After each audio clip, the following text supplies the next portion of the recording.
and then the cops pedestrian cars. Yeah. And like killed everybody in the truck, including the hostage. Oh my God. And it wasn't and like they're just like, oops. And that was in Florida? Yeah, that was in Miami. That was Bad Boys 2. Bad Boys 2. No, I can send you the video. I saved it because it was wild. I saw Bad Boys 2, bro. I saw it. I remember that.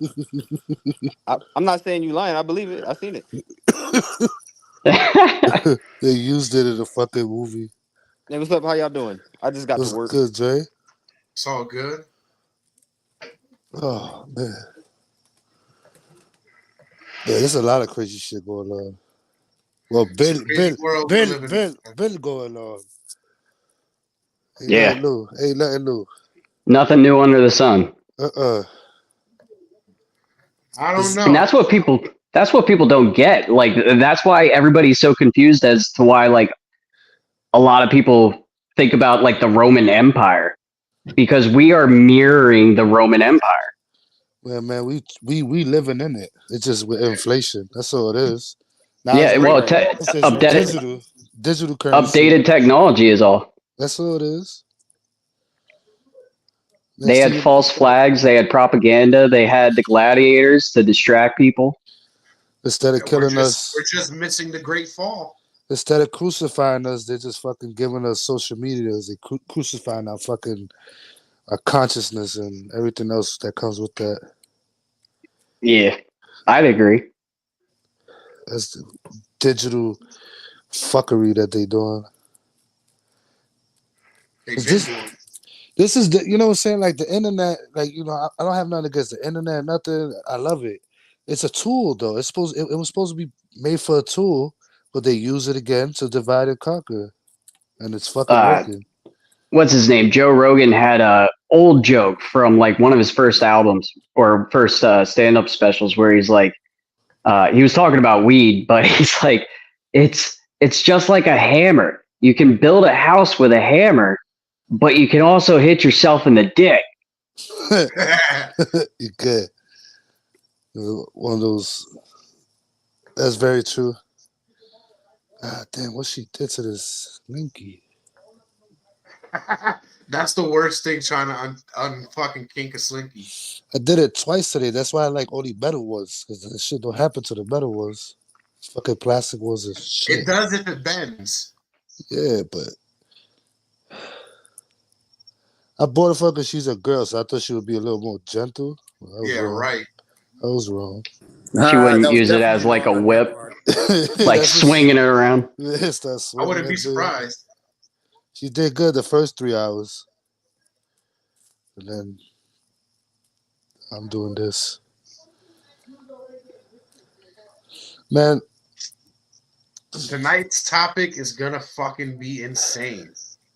We are joined tonight by a special guest, Matty Ice Rants from TikTok. If there was ever an expert on the subject, it's Matt. So hear what we're talking about and hear what he has to say right when we come back. Stay tuned.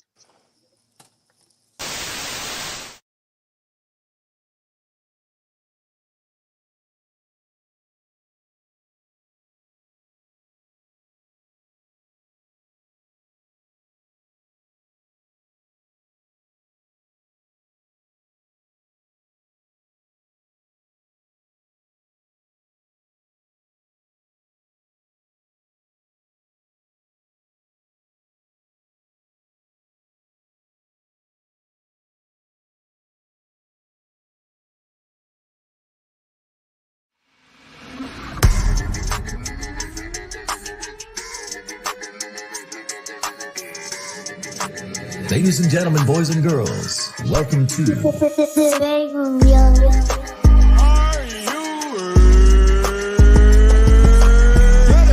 Your favorite rapper's favorite podcast. See, this is why I like your show. You're very charismatic. You know the right things to say.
Joke got me addicted, ain't no coke.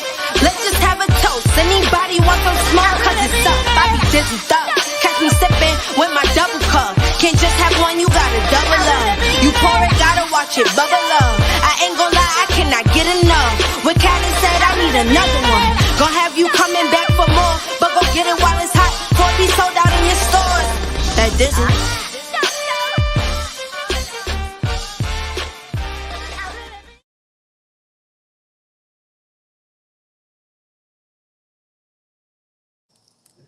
Welcome to the Break Room, the podcast that comes to you live every Friday night. This is the only podcast that gives you the best tangents in history. Tonight, we're going to explore that. But tonight, my co-hosts are with me, Mach, Miguel, Dre's here. We're waiting for Tyler and Corey. They should be along shortly. But we have a What's up, Miguel? What's poppin', y'all? I've been waiting to say you're like 10 minutes ago. Yeah, how you doing? We got a special guest on with us. We over here welcoming the one and only Matty Ice. So I gotta say what up to the brother. What's going on with you? Welcome. How you guys doing? What's going on? What's up, man? Another day in paradise, brother. Glad to be here. This is going to be one of the most chaotic podcasts you'll ever be a part of. Let's go. Doubt it. You never talk about everything here. I started a podcast. It only went 2 episodes, but it was called Whiskey Drunk and Paranoid. Oh shit, I won't be part of that. That kind of sounds like us. That sounds like us. Everything except paranoid. When I'm not drinking whiskey, we got the Dizzle on deck. Nice. Hey, man. Matter of fact, this topic is going to be one for the record book, so I'm going to take a little shot first. Hello. Nice.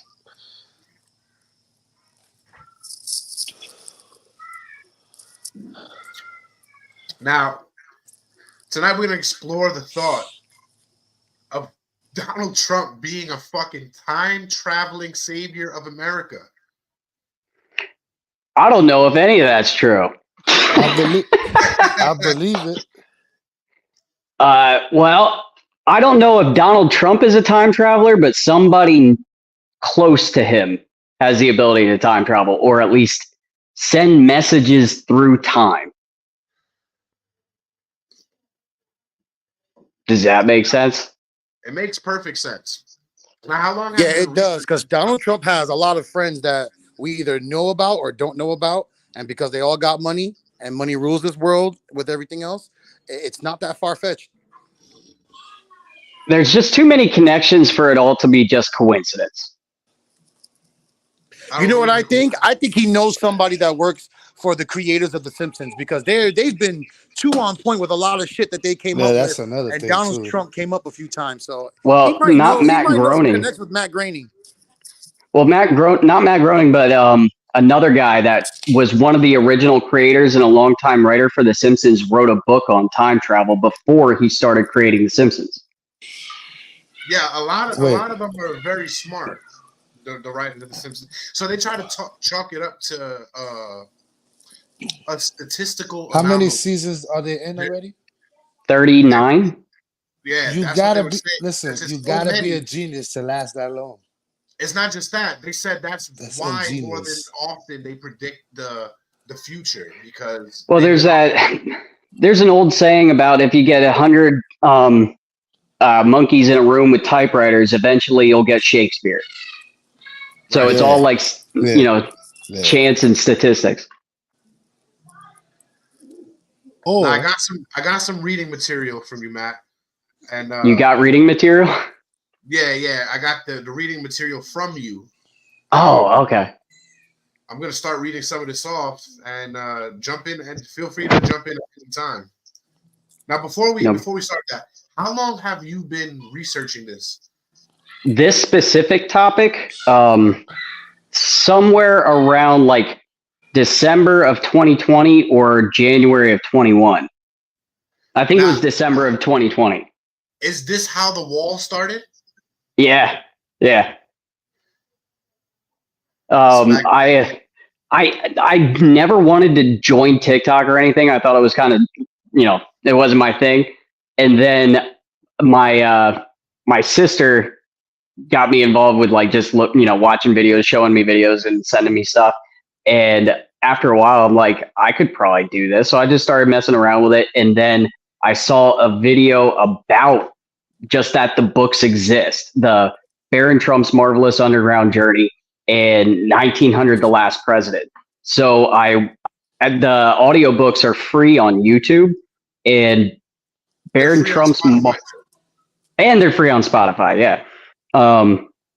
But the Marvelous Underground Journey, I didn't really care for it. Like, it's just, it's a kid's book. It's a children's book. It's pretty short, easy to read, but basically Barron Trump has everybody's attacking me for getting the facts wrong, but in the book, the kid's name is, he is a Baron, but he's got a really long name, and his last name is von Stroop, like a German name. And another guy, and his mentor is a Don. So like Sir in Italian, but they refer to the kid as Baron and his mentor as Don, and they travel to Russia to find a portal. A portal to an underground marvelous world. And then in the book, The 1900 or The Last President, a rich man runs for president who lives on Fifth Avenue in New York City in Castle Trump Towers. And then he runs on the populist platform. So he is, trying to make America great again. They almost say that in the book. They almost say drain the swamp. They even shout, "Not my president." They mess with the election of 1900, or basically they mess with the election. And then he goes to plead his case after his supporters riot. 4 are killed, and he is silenced by the Speaker of the House. And the book ends with the dome of the Capitol being like destroyed. And it goes, "Thus is the end of the Republic." So the United States is no longer a republic. What's that? Wasn't there a Pence in there also somewhere? Yeah, Agnew Pence is the Secretary of Agriculture. And so there's like all names match up. Even the dog matches up. In the book, the dog's name is Bolger. In real life, Barron Trump's dog's name is Patton. General George S. Patton was in the Battle of the Bulge. So there's crazy little coincidences throughout the book, like Castle Trump Towers. The kid's name, the fact that the artwork on the front of the book, where the picture of Barron as a kid looks exactly like Barron Trump as a 10-year-old. Barron Trump was 10 in 2006 or 2016 when Donald was elected. And these books weren't discovered until 2017, right? No, they were introduced into the Library of Congress in the early 1900s. So they've been around for over 100 years. A lot of people have that question, like, were they actually written in 1888 and 1893? Because nobody believes that. They think it's a CIA psyop. But other people who have better detective skills than I do have actually sent me articles from old newspapers that outlined the publisher date and that this is a new book and it existed, and so did Ingersoll Lockwood. And the interesting part is that Ingersoll Lockwood lived in the same part of New York as Nikola Tesla did when Nikola Tesla moved to New York. So it's like, if you know anything about the background between it, my whole thing was I wanted to know how Donald Trump could be related to time travel. And didn't Tesla die in New York as well? He died. He died in 1943 in the New Yorker Hotel, which he designed. I didn't know until after I started researching that Nikola Tesla designed it. So he designed this thing. It's got everything about the New Yorker Hotel. I've actually stayed there. I didn't know. If I had known at the time, I would have investigated. I would have tried to get places where I wasn't supposed to go. But in the basement, they have like all these turbines and a whole power grid that they can power. They could power all of New York City, all 5 boroughs, if they wanted to. It's got tunnels underneath of the New Yorker that could connect to other places throughout the city. And also it could be for their infrastructure and stuff like that with the power grid that they created. And you know how the New Yorker Hotel is somewhat, it's almost shaped like either like a weird castle or a pyramid. And if you, at the time that it was built, they did a live radio show. So they had 2 radio towers on top of the New Yorker Hotel that could have been used like Tesla's Wardenclyffe, the power, the free AC power that was blown up by actually Edison because they didn't want to give people free power. But they powered the whole hotel off grid, and it was like supposed to be one of the Marvel things, but they didn't publicize it all that much, and they just kind of suppressed it and then did away with it as soon as he died. And he died in 1943, supposedly had a heart attack in his room, and the FBI raided his, hotel room before anybody else got there. And then they gave all of Nikola Tesla's unfinished research to John Trump, Donald Trump's uncle, who was the most tenured professor at MIT. He was a nuclear researcher and physicist, and he was supposed to catalog and categorize all of Nikola Tesla's unfinished research. They gave him supposedly 88 trunks, and he gave something like 70 or so back. And now all of those trunks went to, I think it's Croatia is where Nikola Tesla's from. And they're in the Museum of History or Sciences or something in that country. But there was recently just a show where they were trying to investigate Tesla and figure out what's going on. And they only have 67 trunks, but there were 88 documented. So there's missing Tesla research materials. Nobody knows where it went. Oh, they know where it went. They're just not going to tell you where it went. Yeah, because right after Nikola Tesla died, he was working on teleportation, he was working on AC electricity, he was working on all sorts of craziness. And after he died, we start getting these rumors of the USS, what is it, Eldred? I can't remember what it's called, but the ship that the military made teleport, but it was a failed, The failed attempt? The Philadelphia experiment is what it's called. People were fused inside the fucking vessel. I seen that. But if that happened, you would have a lot more actual witnesses, like all of the military members. You can't just have an empty ship. I mean, it takes a lot of people to run a ship. Right. Yeah. Hundreds. And then you get the story of the Montauk Project with the guy that says he jumped off of the ship as it was doing it, and he was transported to 1981 or whatever.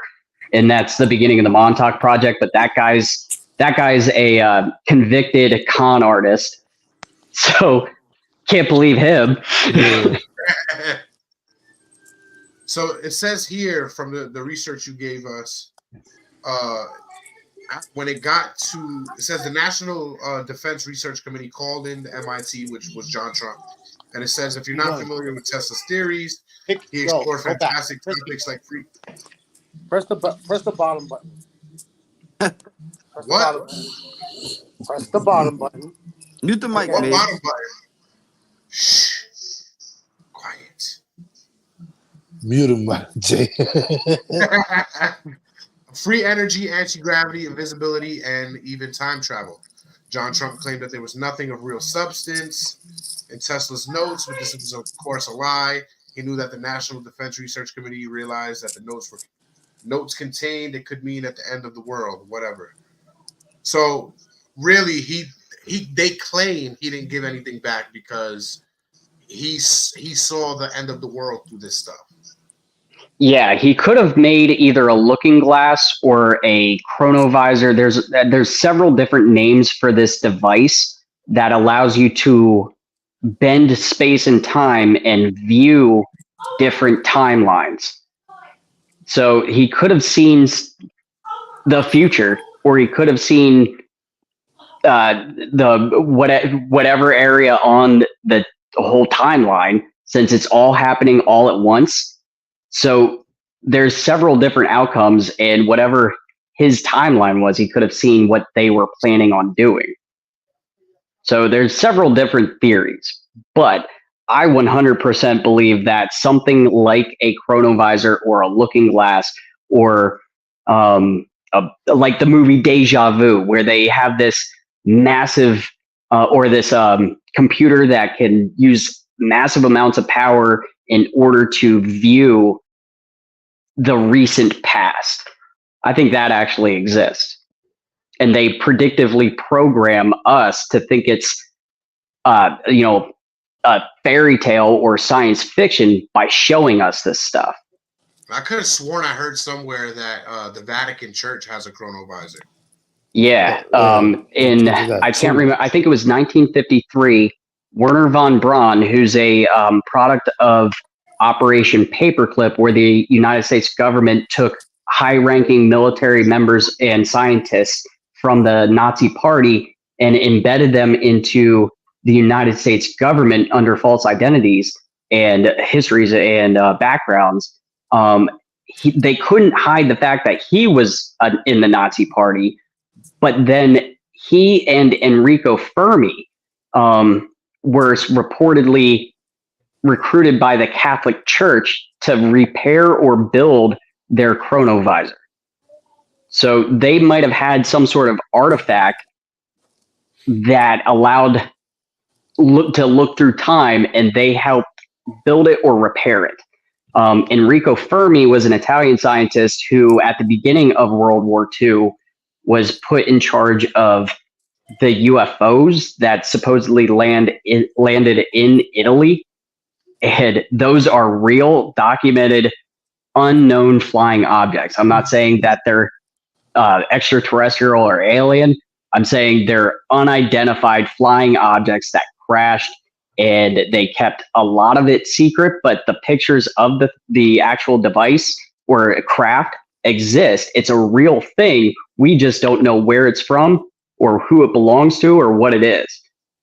He was the one that was researching and testing those until he was also brought, I think, to the United States, and he started, or I don't know if he started it, but it's named after him, Fermi Labs in Illinois, which is like a mini CERN. It's a hadron collider, like CERN is a large hadron collider. Those are the people that put it on last week before the eclipse and before CERN. All of them turned on. All of them turned on. That's why you got how the many earthquakes fucking in New particle Jersey. accelerators are in this world? But this is We've got reportedly CERN is the largest, but there are 13 in the United States. This is the first time they've been turned on to like full power though, right? I don't know that for certain. What was weird is I mentioned CERN in one of my videos, one of my recent videos, and this lady, just some random TikTok user commented something, and I'm just like, well, then why are they doing this? I didn't know who she was, and then somebody's like, that's awesome. Look at who you're talking to, and it was Particle Clara, the physicist from CERN that makes all of the CERN videos. Oh, shit. So I was talking shit to the actual physicist that was like in charge of this shit. And then once I knew who she was, I went into her live stream, and I'm like, because I don't know if it's actually doing all of the stuff that the conspiracy theories say they're doing. But what we do know is that they have a lot of symbolism and weird religious type stuff at their facility in Switzerland, like the statue out front. And they do these weird ritual type stuff. For every time. And it looks like they're performing some sort of religious ritual. And I'm like, well, I asked her in the live stream, I'm like, why? I agree. You're all physicists. You're all doing scientific research. What's with the symbolism? Like, what's with the symbology around CERN? I know she saw the comment and totally just went by it. Of course she did. Just like she would not answer me. 666. She's probably watching the show right now. She's probably watching maybe everything you do, so she's probably watching this shit too. She's already got your house bugged. Be careful. Well, we're on a podcast. I don't care who hears it. I'm gonna be honest with you. This morning, when you got woken up at 3:35 a.m. for the fucking carbon monoxide, I was like, "Oh shit, they got him bugged." Well, I have this. He got scared for his life. I have this house was made in the 80s, and there's like an old 80s style intercom system, and it doesn't work. But sometime around like last summer, it started making like this clicking and feedback noise, and I had totally turned it off, made sure it wasn't working because it would, when I first moved into the house, it was like making a noise at like 3 a.m. Or in the middle of the night, and it just randomly started making a feedback noise. What's that? That was somebody trying to get in contact with you. It could have been, but whatever. No. And but anyway, in the summertime, I just started working at this job, and I didn't know it until after I started that our largest client is in fact the CIA. So my joke was that I don't even remember applying for this job, but I got this job, and now I found out that our largest client is the CIA, so they know when I'm home, when I'm not home, and they could have full access to the conspiracy cabin and bug the intercom system. But why would they bug anything? We pay for the privilege to have all of our information out there with cell phones. Like, we carry a device that listens to us all of the time. It knows all of our financial information. It knows all of our personal information. It knows what you're interested in. It knows all of your medical. It knows everything about you. It knows who your friends are. It knows what your habits are. It knows where you go, when you go there, how fast you drive. It knows everything about you. Why would they need to be sneaky about anything? It's the proverbial snitch. It's all free. Yeah. It's all free for them. It's public information. It's more sensitive. I guess maybe the information that you might have hands on is more sensitive than fucking the average Joe wanting to jerk off. Monitor what you put out on TikTok. What they want to see is what you're talking about on your free time while you're not on TikTok. Well, that's what I'm saying. But your phone is always with you, and it's always listening. Like, have you ever read the terms and condition for the Amazon app? The Amazon app reserves the right to turn on your camera when it's not active, so it can analyze the products around your house and advertise more accurately to you. It just wants to see them titties. It's like that whole, could be. It's like that whole try it in your room thing on Amazon now. Like if you're looking at furniture or something, you can click it and it'll like CGI it into your room, Photoshop it into your room of where it's the best place, and they'll be like, oh hey, this will look good here, and they'll tag other products that go good with that. You know what I'm saying? It's like they could redecorate your whole room. Yeah, it's VR. Yeah, VR. Yeah. There you go. Which is a beautiful thing, but when it comes it's a cool idea. It's just it's kind of scary when you think about it. It shouldn't be in the hands of fucking everybody. It all has a underlying meaning that we don't know about. Well, it's confirmed that the CIA was the idea, like the main proprietor or whatever you want to say of Pokemon Go. The whole idea behind Pokemon Go was to get everybody taking pictures of every inside of every building, especially like federal and state and secure buildings. So people were going, I don't know if you remember this, but it was, what was it, 2015, 2016, where people were going into police stations and videoing, trying to find Pokemon. Yeah. Like they were in sensitive areas. I was one of them. I did it too. He's not lying. I was there. I used to go on the highway and just start walking. Yeah, I mean, it was a Charizard over here, Corey. That makes sense. It makes sense because there's certain areas where the Google drones and Google cars and they can't go. Yeah, they can't reach. So that's kind of intelligent, but fucked up. Yeah, it was a good idea. They got everybody into this game, and everybody just went around their neighborhoods and into places where they wouldn't normally go with their cameras out and looking at it everywhere. They would look everywhere for this, a Charizard or a whatever. And they just gave all of the information. I can't imagine the amount of information that the CIA actually has. Like, I don't know what their servers look like, but it's got to be huge. It's a plethora. It's crazy. Because you got to think about it. They waited. They could have came out with that game 10 years before it came out. But they waited until there were more Pokemons. They started out with 100 Pokemon. When the game, 150, 151, because Mew. All right, we're not getting into Pokemon right now. But they waited. They waited until Pokemon got to 1,500, which would make more sense because it'd take you a lot longer.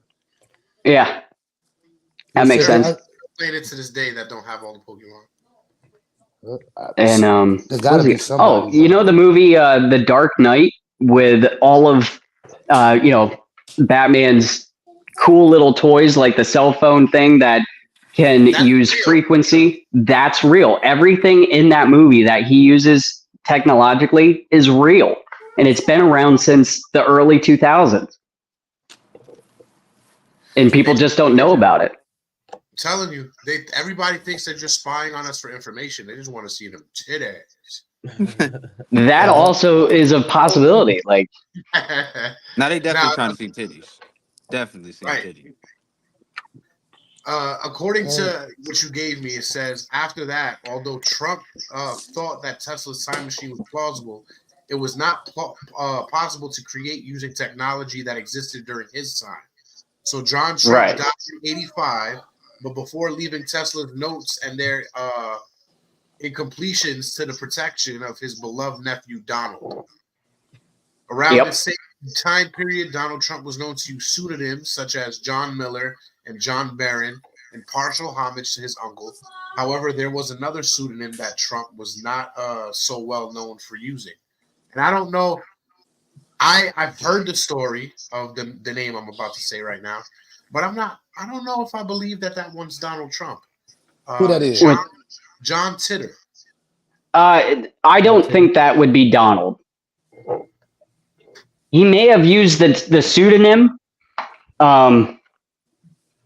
maybe, but it doesn't make sense that it would be Donald, because if the whole story behind John Titor is he came from 2036 and he was born in like 1999 or 2000 or sometime around then. So it wouldn't match up. He might have used the name because, of course, a time traveler he went back to 1975 to get the IBM 5100, which he could have gotten something else, like he could have gotten a different type of technology or something from 1975 from John Trump, told him the story, and then showed up in 1999 to collect,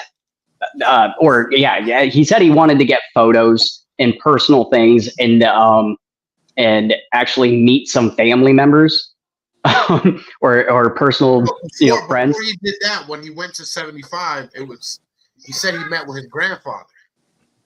It was his grandfather was supposed to be one of the main programmers for the IBM 5100.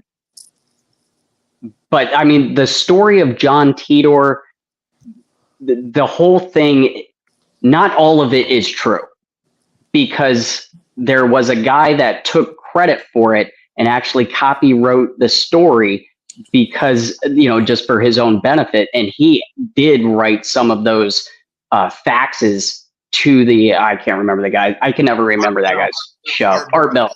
Yeah, he wrote them to Art Bell. So some of them were not real or not factual, but it's possible that some of them are. Or it's possible that he is fabricating the story and is a CIA plan or, national security plan or whatever, just to throw people off. So you never know. There's too much going on.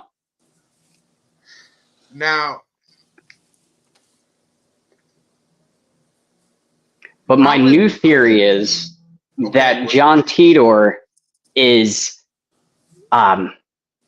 JFK Jr. John, John Boy or John, the whole thing. He could have gone back to 1999 when, JFK Jr. was born. He had an accident. He says that the best time to use his time travel machine is spring. John or JFK Jr.'s originally scheduled flight that was crashed was scheduled for April. John Titor could have landed in 1999 in March, warned him of the assassination plot. JFK contacted the Navy SEALs, which he would have trusted because his father was the founder of the Navy SEALs, and they came up with a plan. He bought a different plane, and they made everything look like, or they let the bad guys, whoever that may be, sabotage his plane by putting a pressure bomb in the tail of the plane so that when he made his descent into Martha's Vineyard, it would detonate and just nosedive into the ocean. It could have been that he never was on that plane. It was piloted by a Navy SEAL or a Navy pilot who jumped out and let it explode. We don't know. It's just interesting that his first plane, whose call letters were November 529 Juliet Kilo, which stands for his father's birthday, 529, with 1917, 17Q, the whole thing. But that plane still exists and is still flying from Quantico to an area outside of Washington, D.C., not far from the Kennedy Center. And the guy who owns it is like a really decorated military member. It's just weird. It flies in a weird pattern. There's nothing on this guy's company that he owns, which is Skydogs LLC. All of it is just weird. There's no reason for it to happen in just normal everyday life. If you owned JFK Jr.'s plane, wouldn't you keep it as like a piece of memorabilia instead of just flying it every single week? He flies every single week. The same route. He probably doesn't get to be honest with you. It's either that. I would be selling either. He bought it. Yeah, he bought it for $182,000. Yeah, that's not that much. Well, it's like a two-person Cessna. It's not a big plane. Oh shit, that's a lot then. Yeah, it could be. I don't know. but it's not like a G5 or anything. I don't know about you guys, but I tend to get my Cessnas 2 for $1 most of the time. I don't know where you guys at. What you said, T? I usually get my Cessnas 2 for $1. I'm not sure where you guys You get them 2 for $1. You get a special. Buy one, get one free. Yeah, they always got some older plane they're trying to get rid of, and if you know the right guy, you know.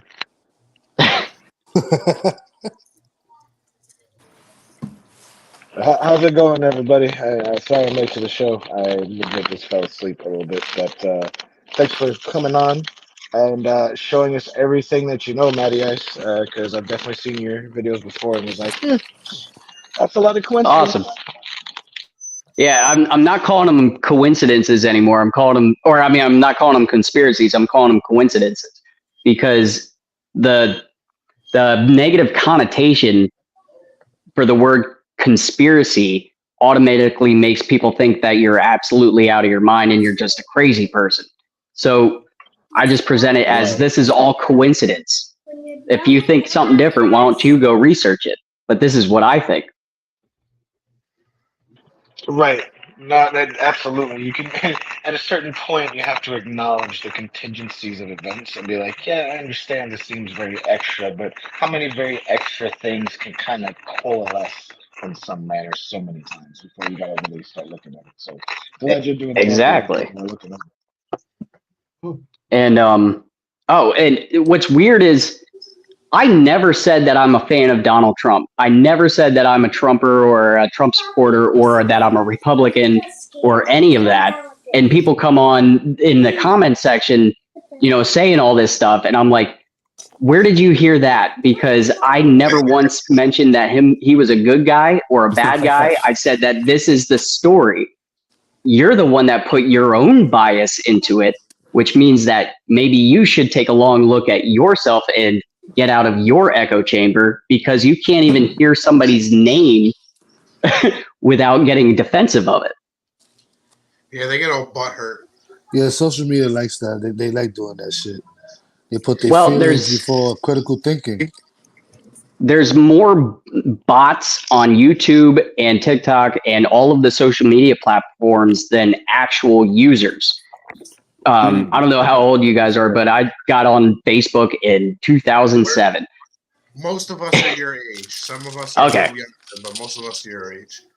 And you could tell right away at the very beginning if it was a real person or not. But these bots or AI platform or profiles have been around for 10, 15 years, and they now have friends, they have pictures, they have like stories, and it looks like a real person. So you could, but it's designed to just make inflammatory comments and keep you arguing. So if you ever get a comment and you respond to it and it doesn't acknowledge your response or can't come to an agreement of any kind, like, can we agree that this could be a fact or this could have happened? A normal person would be like, maybe, but the bot will be like, no, you're dumb or something in order to get you to keep interacting with it. Something to spark you to keep arguing. You definitely got to keep arguing, though, because it brings up your fucking comments on the post, which brings up your engagement and makes the algorithm like your fucking video. But I'll let other people argue. I'm not arguing with bots. Yeah, right. Don't argue with strangers on the internet. Internet, most of them are bots. Send me the bots. I'll argue. There are some stupid ass people. There are some really retarded. There's a lot of those.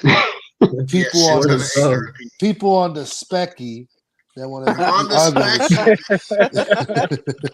People that just want to keep going and they don't know what the fuck they talking about, nor do they have reliable evidence. See, I've never presented any of this as factual. I've always presented it as plausible, but a fun, interesting idea of what history could be. If I don't know it for a fact, like when I'm talking about the Bushes, I know that stuff for a fact. That, like, they financed the Nazi Party. They they were involved in the business plot of 1933, where they tried to overthrow the government. Prescott Bush sponsored Nixon, and Jack Ruby, or what's his name, Ruby, worked on Nixon's campaign. Like, there's so many connections between the Bush family and everything bad that's happened in the last 80 to 100 years. That's 100% proven. So I'll give this crazy theory, but be like, but this is what actually happened. So if this actually happened, why couldn't this happen? Don't forget about Condi there, huh? Once you go against the grain, people get uncomfortable. And time travel is a crazy concept. To tell people this isn't time traveling, it's like, nah, there's no way that's actually a thing. Nobody believes Why not? it's real. Why not? It's kind of ridiculous too, because science suggests it's possible, but then people want to do popular science instead of like, no, I've done research into things they've been doing, and this is plausible. People will not believe you because that's not what they were told to believe. Well, the CIA has controlled all of education for the past 70 years. Yep. And they've introduced... I don't give a fuck what anybody says. I've seen that Sinbad movie. I know it was real. It's gonna be. It was real. The reason he didn't like that movie because he was in a bad part of his point in his life, and it would remind him of, you know, being a crackhead. So he got it pulled from all the shelves, and like, since it was copywritten under his publishing company or whatever, he was able to pull it from all the shelves and make it so it almost never existed. And then lie to us like that. And then lied about it. He's like, oh, I didn't do it. I wasn't part of it. But you could know tell what in his face when he says that. It's like, we know you did it. We remember. We saw it. That makes you want to sneak some crack smoke into his room. Sinbad, listen to me, bro. Listen to me. It's the sweet. It was not a crack dream. We know that it was real, bro. You can't pass it off as a crack dream. We all seen it, motherfucker. How about like, how real is deja vu when you have a dream? When you have an instance and you just standing and you just like, I've been here. Deja vu is a real thing, but what are your theories on deja vu? What are you thinking on deja vu? Well, there's several or infinite realities all happening all at once. There is no such thing as time. It's all happening. The 1776 is happening right now on a separate timeline or at a different point of the timeline. So if you have deja vu, it could be that your consciousness has merged from a different point in the timeline that has already happened. That's what I'm talking about. That's what I always thought. So if you were able to go back and change something, would it affect how you feel now? Like how you remember things now? You ever seen Avengers? What? Have I seen what? And I was talking to Corey. It's like what they said in Avengers. You can't go back in time and expect to come back to that same point in time and things have changed. If you go back in time, that's now your timeline. Yeah. Now it does not feel like anything changed. You're stuck there. Well, what you said You're not earlier, necessarily stuck there, but you're not going back to the same time you came from. Your presence in the past already made an impression to branch that timeline off. What about the whole CERN thing you was talking about earlier? Because if you're able to view time in the past and make adjustments when you stop viewing past events. I'm sorry. Like if you were able to view like past events and make adjustments, wouldn't that affect the current branch that we're in right now? Yes, and that's why they do it. Past proves future. Okay. So what we do now proves what happens in the future. Baby Thanos. Why did they kill Thanos when he was a baby? Right? Yeah. That would have fucked up something else. Because Thanos had to exist. There's certain things on your. I know why, but I'm saying. Don't get me started on the whole Avengers, bro. I'll go into a whole. Well, yeah, that was crazy. They kind of ruined the whole storyline with that part of it. I was like, oh, that's what they're doing. I remember being in the movie theater seeing that shit. And I was like, oh, that's what we're doing with this now. Yeah. Brother, what we do in life echoes in eternity. It's like, all right, That's I beautiful. guess. Like they That's could have beautiful. killed Thanos when he was a baby, but then again, something else would have came up. Like Galactus would have been the worst problem for them. So something I else get would that. happen. I They would get have that. went back and not remember anything because they'd just be like Thanos never existed. They would have never went into the past to do that because they killed him. Yeah, but if they Thanos would've doesn't killed- exist, then there's gonna be a different problem. For Yeah, it'll be If something Thanos didn't else. exist, there wouldn't have been no Avengers because or that whole- too, right? It the could have whole- been all yeah. different type of things. Like you said, it's all different type of Stone stuff, realities all out there. that. Kind of like a butterfly effect. Whatever you do is it's gonna affect something else. That's but a great fucking movie. That's a I was great just movie. gonna say that. I was like, I gotta watch Butterfly Ashton Kutcher, Effect dude. again. That's a good fucking movie. but it's not going to do it as extreme as it is in that movie. Of course, that's a work of art or an artist's depiction of what could happen. But there's a physicist in New Zealand who just, I think it was 2021, had his doctorate thesis on paradox-free time travel, where it doesn't matter if you change small things, it's going to have incremental effects on the future, but there are certain events that have to take place in order for the simulation that we're living in to continue. Damn it, So there are what the fuck certain do they call those checkpoints. points in time. I have a question. Fuck. They had. I don't remember what I was watching, but they have a name for those points in time. Checkpoints, I call them. Yeah, that makes sense. Like in a video game, Yeah. you can go back to your save point. Yeah, it's beautiful.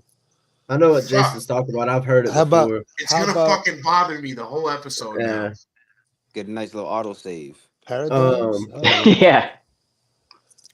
Oh, Paradoxical. Hey, see, you know what makes it even more crazy is that all the more reason that you can tell that everything and some people are intertwined, because when you got money and connections, there's a lot of shit that we don't know about that these guys are, tinkering with, that they're able to, you're able to even find out about this stuff. Yeah, I mean, it's all connected somehow. And Mark Twain was friends with It's Tesla. not just anybody with money. There's specific people in power. It's kind of like I have a this question. podcast is going Go on ahead. somewhere else in another universe. Oh wait, but it's different. It's going on differently. That's what make us us. Yeah, they're bro. canon Yeah. events. Yeah, yeah. Canon. There you go. My Go ahead, question. Corey. My question is: Go ahead, Corey. if you were to time travel and you change things in the past, would if you were to time travel right now, we would still be doing this podcast, right? And you would Maybe. So Maybe it'd what probably you be did in the somebody past, else on here. well, obviously, but if what you did in the past, would our time keep going? Like right from this instant, if you That's- time travel backwards. That's a sticky one. That's a good Because fucking question. Think of Back to the Future 2. When he goes back from 2015 to 1985 and the timeline has changed, and then goes further back to 1955, that timeline continued in that reality. Those people lived in a reality where Biff was Trump and, is Hell Valley is what they call it, the Hell Valley timeline. Those people's consciousness still continued to exist along that timeline. But my theory is the timeline isn't jetting off like that and just starting a new one. There's ways to make it merge back into the original timeline. So no matter what happens, it's kind of like a strand of DNA or a double helix. Say that like it's splitting So would and they- meeting back up. Would they remember what happened? Would that be like a little? You would- like a what is it? The Mandela effects. Or the Mandela effect. Would they be like, damn, was Biff president for like 4 years, 40 years? Or something It like probably wouldn't be that extreme. It might be as small as the Fruit of the Loom having a cornucopia or not. It's like a net. It's like a net. No, they definitely did. that? So They turned that. when the realities, It's like when a- the realities, it's like when the a net. realities merge back, when Internet. they merged back, would they still would like what happened to those consciousness that was in this reality and then this one? They just merged. Deja into vu. one? That could be deja vu. Beautiful. Dang. But also my own theory is that when it does do stuff like that, there could have been a cataclysmic or catastrophic event, a nuclear war, a polar shift, a tidal wave, something that took out a lot of people all at once. And then we all shifted consciousness into the next closest reality. But we still have these residual memories from our previous or separate consciousness or a separate timeline. So when 2012. So when you die, you go into basically if you die, you might go into a different timeline or another consciousness, something like that. Yeah, or there could be no such thing as death. Yeah, Like they you're always being energy reborn. never. They say energy never dies. So Energy can never be created nor destroyed. Yeah, that's really, what I'm they saying. say we're all one living being. Yeah, just experiencing life at different times. Well, if you want to know what death was like, what was it like before you were born? Who the fuck knows? Exactly. You need someone with some fucking. Did the world exist before you were born, or do you have to experience it for it to exist? You have to give. You have to give it existence. Who's the main character is the question. I think the world existed in the video. If you're talking about main character, the main character in any video game doesn't know he's the main character until the game starts. Right. I thought you was the main character, the holy one. Well, I thought the main character doesn't know they're the main character until the end of the first stage because a lot of shit's happening. That's like not knowing you're the hero of the story, but then some shit happens. You're fighting everybody coming at you. After you get to the first wave, you're like, oh shit, they're coming after me. Heroes and villains are all.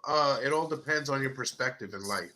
Because exactly. There's CIA analysts that have been in interviews, and they have interrogated top-ranking members of ISIS and terrorist groups throughout the world, and no one believes they're the bad guy, no matter how much horrible shit they do. They don't believe they're the bad guy. Everyone's the hero of their own story. Right. Unless you're like a serial killer, and you're like, I'm definitely a bad guy. But there's a lot of serial killers that believe they're doing like God's work and they're doing the good thing. Like the one some of them. But it's true what he says that because a lot of them have great morals. They have respect. They have like good hygiene. All these people, they have good morals. It's just that one belief that makes them stick out. They think they're doing right, but they're not. And then there's a catalyst that sends them over to the bad guys. Yep. It's usually a there's a reason for it. Whatever. I don't know. It's a lot. Matt, when you started researching this, when did your wall start branching off in the way it did? Because looking at it from here doesn't know justice. If you really want to see how, let me give him a quick solo layout. But if you really want to get a grasp of his wall, you got to go on YouTube. I mean, TikTok. Have you ever TikTok seen, and YouTube? Matty, have you ever seen It's Always Sunny in Philadelphia? I'm wearing Charlie's shirt. Yeah. You remember that scene where he's doing the whole thing on the wall and he's just like this is what we need to do, and it's a conspiracy wall. Yeah, that's the Pepe Sylvia bit. Yeah, that cracked me up when I seen it. I was like, that reminds me of that. Well, did you see the video? I recreated that with the time travel wall. Really? It's got 1.5 million views or something like that. Okay. Yeah, I just reposted it recently, like last week. Look like you in the real studio. This company's being bled dry, and I got a conspiracy wall to prove it. But I couldn't get anybody to play the Mac or Barney, his imaginary friend. Yeah. Give him a cigarette, Barney. I thought it was the only one that watched that show. I'll play Mac, and Macho can play Danny DeVito. There we go. But the funny part about that bit is, Pepe Sylvia. There's all these letters for Pepe Sylvia, and I go to Carol and HR, and all that's the main points. Pepe Sylvia, Charlie's dyslexic, is Pennsylvania. Carol in HR is care of HR. So all of these letters, Pennsylvania, care of HR. Oh, that's shit. insane. He deep. So he just screwed the company up. Yeah. Well, what Jason was saying, where did you start? What was the starting point? What was the first thing you pinned on that wall? Do you remember? I put the books up there. But I had already been kind of going into it, and then I bought the cabinet and all that stuff. But I started with the books, and then I put Trump on the other side, and then I just tried to link it back. And that's kind of still how it is. The books are on that side, and Trump is on that side. But then I started getting these other things that would, these works of fiction, like Back to the Future, where Trump is a time traveler, or the Biff is a time traveler based on Trump. It's got stuff with JFK. JFK Jr. and Donald Trump were friends. That's documented. They talked about each other. They hung out with each other. Who was friends? Trump? Donald Trump and JFK Jr. Okay. I came in a little late, but I don't know if you've mentioned anything about how the creator of The Simpsons, they said that he read the book a long time ago or something like that, and kind of branched a lot of his ideas off of that.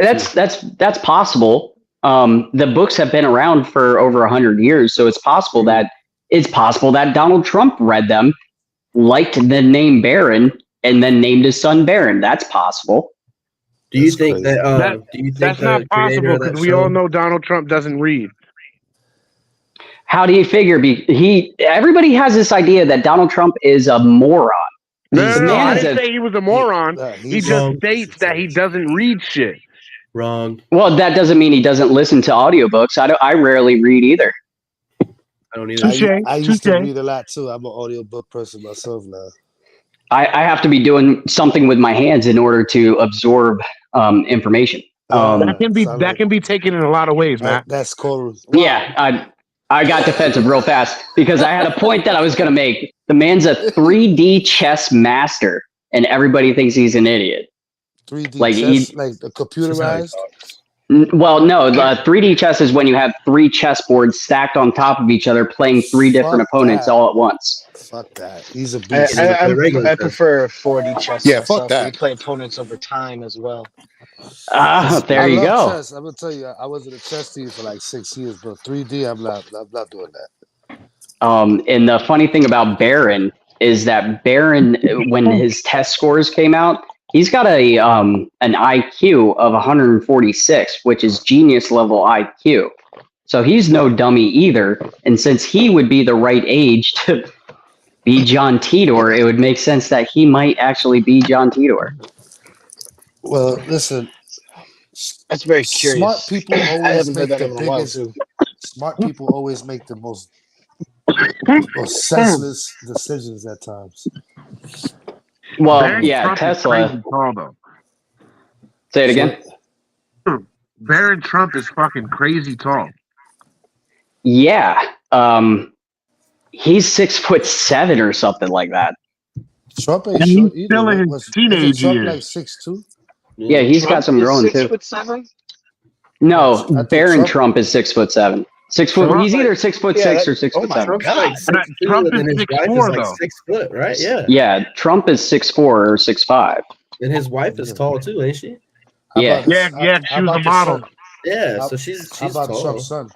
How about Barron Trump? How tall is That's he? That Barron's 6'7". Television, some people don't seem tall.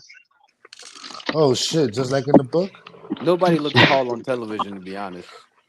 So Matt, when you were doing all this research, when did it strike you as odd that all of these things started fitting together? When I wrote the book, or when I read the books the first time, because I read the books at the end of 2020, and I'm like, this literally just happened. Like all of this is playing out in real time. No, what I mean is your wall. When did you start noticing that everything started piecing together on there? Tyler, you killing me, bro. What I tried to do first was make a timeline, but a timeline wouldn't work because there's too many things going on all at once. So I had to make different points. And no matter how I did it, whether I did like the movies over here and the books over here and the actual events over here, or the Bush family's over here because they're involved in it as well, and Tesla's over here and Trump's over here. Is it just no matter how I do it, no one else hear him either? I hear him perfectly fine. I can hear him. Oh shit! Something's wrong with mine. But no matter how I do it, if I back up, it's a pentagram. Oh no way! Shit. So I don't know what that means, but there's 5 main things that consistently go into it. What are those 5 main things? Just a good Back to the Future, the books, the Bush family, the Kennedys, and the Trumps. And Tesla's always at the center because he's got connections to all of them. So I guess there's technically 6. Which Tesla? Nikola Tesla. Nikola Tesla, the one that matters. That's what I thought. I know his what name other is fucking Tesla do you know? Exactly. That's like what I the was cars. talking about. When I thought about it, I was like, every time I hear Tesla, I think Elon Musk's name is Tesla, just because he got his. I always thought that. I know. Yeah, I know. I've thought that for a long time. In my head, I'm like, that's not his name. I knew about Tesla before they even had the Him freaking using cars. that name, I thought he was a genius. What the fuck? I knew about Nikola Tesla. I mean, you should. Elon Musk was No, I using the name. definitely shouldn't think that he's a genius. I think he's a shrewd businessman, and he hires that people. part. who are No, I was smart referring to business. Macho when he said I knew about Tesla before the cars. I knew about Tesla right, before right. Elon Musk was a thing. Like, The man fucking used wireless electricity on record at a World's Fair, and we just act like that was fucking cute. Yeah, like, I don't understand that. Let me tell you something. He was in it is history cute, books. but it's way more than that too. Like, if you take history up in school in New York in 1995, they had him in history books talking about light bulbs and talking about Edison and him. He was in history books. So I know about Tesla way before any of them. He was in history books, but we didn't know enough about him. Everybody should know about Yeah, because Tell them, Macho. you know. What they don't talk about is that he was contracted by Edison to, give him new discoveries and do new research. And when he built his Wardenclyffe Tower and presented it to Edison and his company, they fired him, cut all of his funding, and blew up his tower because they realized he was giving electricity or power away for free, and there's no way to make a profit off of it. So they just sabotaged everything. Yeah, those are stories behind it that when he died. The same thing as what happened with the light. He died a poor man, but he wasn't poor because he went on and he died a poor man in a city that was powered by his invention. Yeah, he wasn't a poor man. You died in New York. No, he was. He died poor. He died penniless. How can you be no just money? because He had you're in New York, patents. you have money? Come on. No. What happened is he had a residency at a hotel that was being extended and extended. Okay, that makes sense. Yeah, because he designed the hotel. They let him live there for free because he designed the hotel. Right, that's what it was. And that's why he didn't have anything to worry about, but he had no money. That's why he was going to the park and talking to a pigeon, because he knew a pigeon wasn't going to play him. Yeah. He hated he didn't like talking to people. I was fucking doing some research for this, and there was a podcast that kept referring to the pigeon as his lover.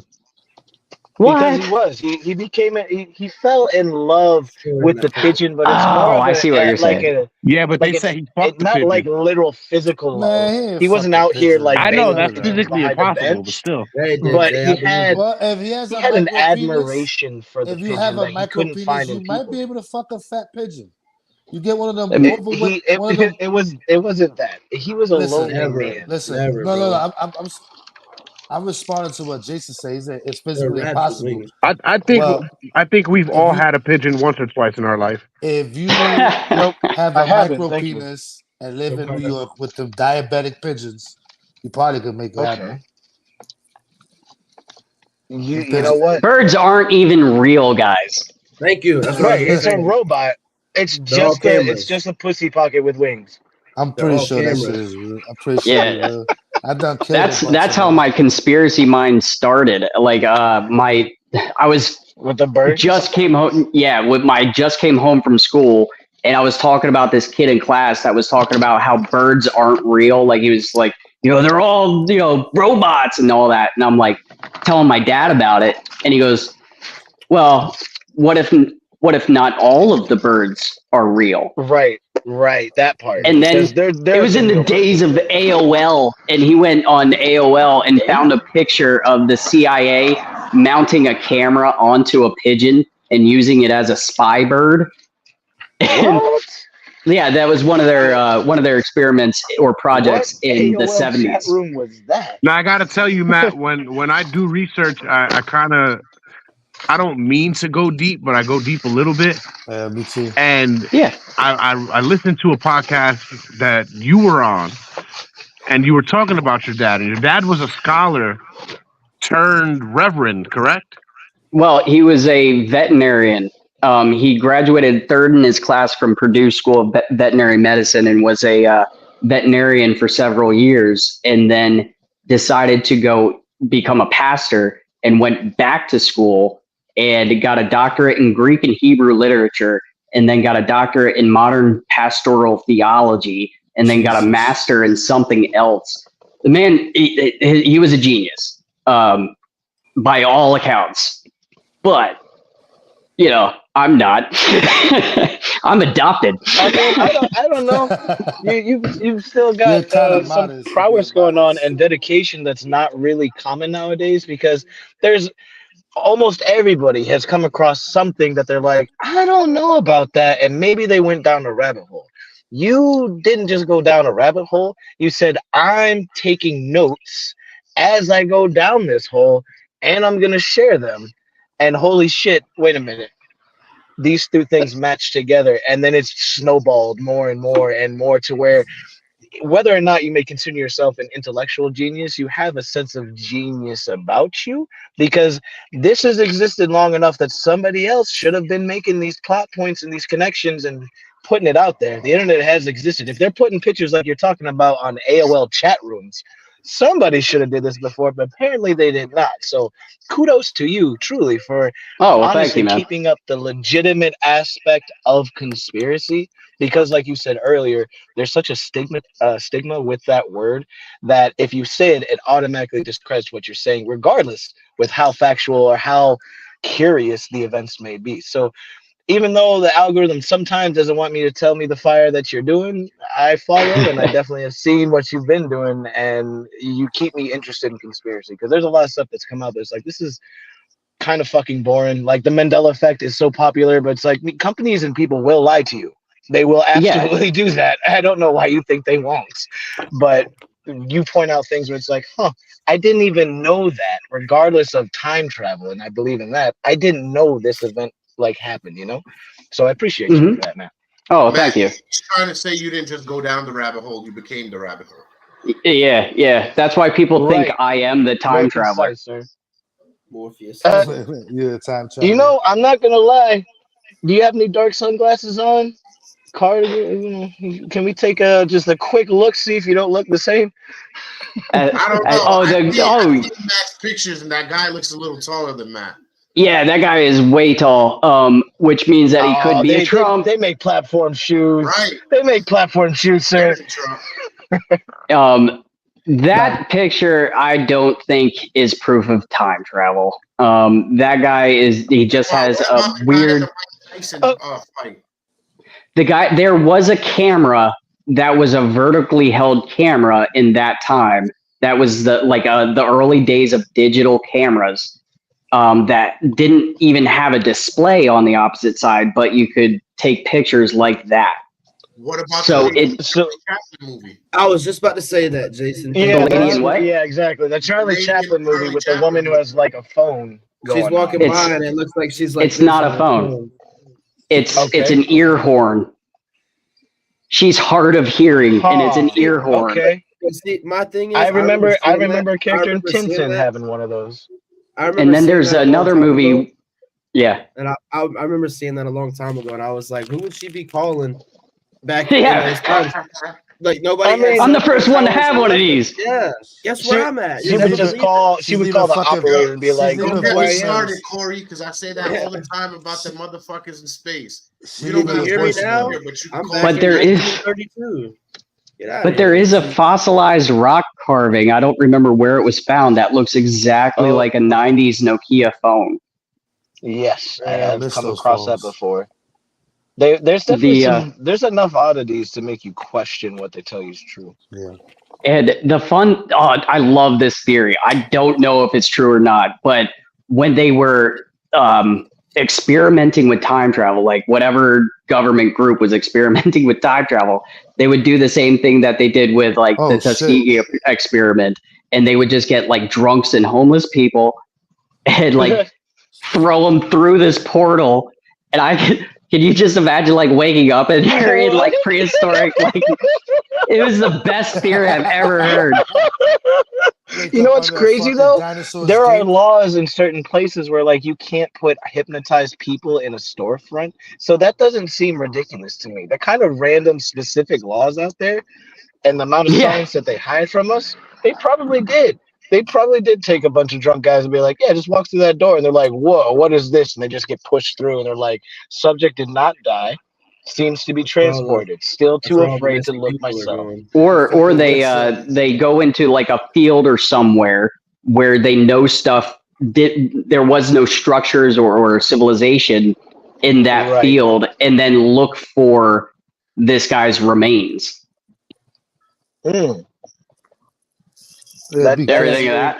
terrible. Crazy. Like the science there, very impressive. The actual practice, very deplorable.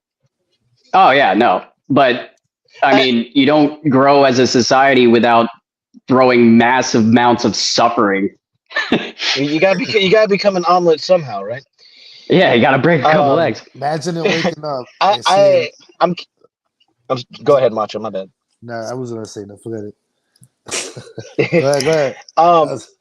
I'm curious because of all the research you've done, what your thoughts are on the World's Fairs. Because that's kind of been popping up again in regards to how the World's Fairs were so magnificent. And then we were just like, yeah, but fuck it. We're just going to destroy everything and nothing happened. It doesn't make sense to me. It doesn't make sense. And they had video phones. They had video phones at the World Fair. Where every major city got a fire in the last, 150 years. Yeah, what is it? Illinois, the Great Chicago Fire destroyed a lot of the architecture from that time. A lot of major cities, most of the major city got a great fire, like to reset it. That very well could be. The greater question I guess I have here is, are you aware of the Great Reset conspiracy, and what are your thoughts on that? Oh, absolutely. I'm familiar with it, but I don't know. It seems to make sense. It seems to be happening. When you get into the Great Reset, then you have to get into Q. Most of Q is a psyop. Most of everything, it doesn't matter what direction you look in, there's going to be false information that's put there to throw you off. So, and the thing about Q is it's designed to incite people. The weird thing about it is that it started becoming popular in 2020 because everybody, like, it's almost like they realized that they had no control over their life when the government's like, you can't go to work anymore, but neither can anybody else, and you have to wear a mask. That, like, you lost the sense of control of your own life. So people were looking for answers everywhere, and since that specific theory or that specific story encompasses every conspiracy, that it didn't matter what you looked up, whether you looked up the moon landing, whether you looked up government controlling your food, vaccines, anything, a Q video was going to come up, and then the algorithm would send you another one, and then it would send you another one. And that's why we have, like, I mean, even South Park made fun of it with the little cuties. It was, people just got incredibly incited. They were in their own echo chamber, and they had no direction to go, but they were going. You know what I mean? So it was designed to distract, incite, and make you look over here while they're doing stuff over here. Which is why they want to ban TikTok. They don't want to ban TikTok. They want to control TikTok. Right. TikTok, as much as that algorithm will shadow ban you for certain things, doesn't it? If you know how to work it, it'll work. That's why I stopped using hashtags. Hey, Matt, let me ask you. If someone wants to get into this conspiracy theory, where would you tell them to start? Since read the books. Read the books? Start where you started? Okay. Yeah. May I because ask the what that book books, was called? Because I definitely missed the beginning. Baron Trump's Marvelous Underground Journey. And then there's a second book that I don't really pay attention to. It's just a children's book. And then the real one that got me was 1900 or The Last President. And the logical thing to do after you read the books is look up Ingersoll Lockwood. And then once you Google Ingersoll Lockwood, it'll bring you to McAfee, who owns IngersollLockwood.com. And then you go into McAfee, what was going on with him at the time of his death. That's a huge rabbit hole itself. Yeah, then you have once you go to IngersollLockwood.com, there's hidden links that send you to DARPA. They send you to the NSA. They send you to specific pages, specific videos. Again, it's kind of designed to incite. So you got to take everything with a grain of salt and view it as. I have 3 rules. The 3 P's I call them: possible, plausible, and probable. Is it possible that this happened? Is it plausible that this happened? Probably not. You know what I mean? Like it's got to hit all 3. You got to have some measure at some point, because I feel like, especially with a conspiracy, just because there's a conspiracy doesn't mean that they're going to shadow the truth. All they're going to do is just make it confusing and make it difficult for you to actually follow the proper rabbit trail. Well, what J.D. Rockefeller did. Go ahead. Go ahead. What J.D. Rockefeller did in around World War I is that he coined, I don't know if it was coined then, but he started using the term conspiracy theory to describe not only the people that disagreed with him and the narrative, but the people that believed in these wild theories about the universe. And it just over time became this, term that we use for people that just have these wild theories. When conspiracy is a legal term, it just means one or more, or a group of people that are working together to do something unlawful or harmful. So it went from that, which is a real thing, to like a fairy tale, like a science fiction thing. It doesn't mean anything. Exactly. It's funny because that, people think that control is overt all the time, but the most effective control is covertly done. Yeah. I can't remember what it's called, but it's like you can't control somebody by force. And that, case in point, 2020, people push back. If you tell somebody they have to do something, it's over. There's a certain amount of the population that will not do it. But if you hang a free donut out, they'll put something in their body that they have no idea what it is. Coerce. Yeah. Yep. I see that shit all the time. That's why people move away from pain and towards pleasure. Oh yeah. Yeah, right. So Matt, I'm sure we might have more questions to go up with, but I'm curious that I highly doubt you intended to go down the path that you're on, right?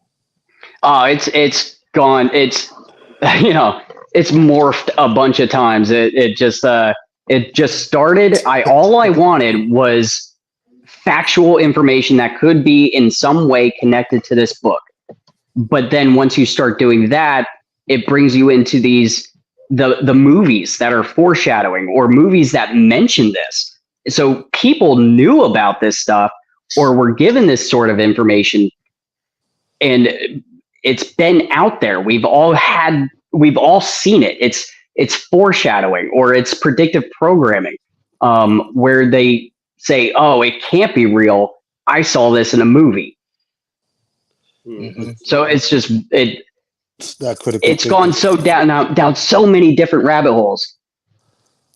The weird thing is, what's his name? The guy that wrote or directed Back to the Future, Robert Zemeckis.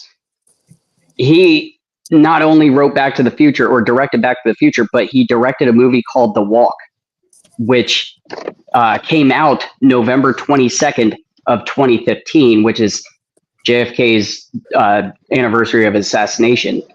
Also, Back to the Future 2 came out on November 22nd. And in Back to the Future 2, they go to 2015. When Marty leaves time travels in the end of the second movie, I don't know if you guys can see this, but he's wearing the same costume and doing the same pose as the guy in the movie The Walk who's standing on top of the World Trade Center. And in Back to the Future 2, he's standing between the tire tracks on the road made of fire. So there's so many different correlations with real life in these works of fiction that it's got to mean something. Okay. So did you pick up on that right away, or did it take a while? No, like I'm not crazy. Was there a needle drop moment? Like epiphany. Where it just a light bulb moment where it all comes up and makes sense. Yeah. Well, there's a whole series about weird stuff with the movie Back to the Future on YouTube. I think there's like 2 to 3 hours of just weird correlations and stuff like that. And then people talking to me and just bringing up other little notes of stuff.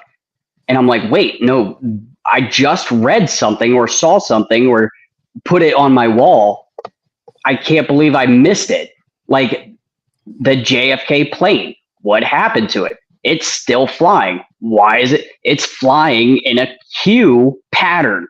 What the hell does that mean? like there's just too many things that go on. I have a question. Go ahead. Where is that the Polar Express back there? Where does that fit in? The Polar Express is powered by the flux capacitor. Okay. Oh shit! What the fuck? There's a very small part. What?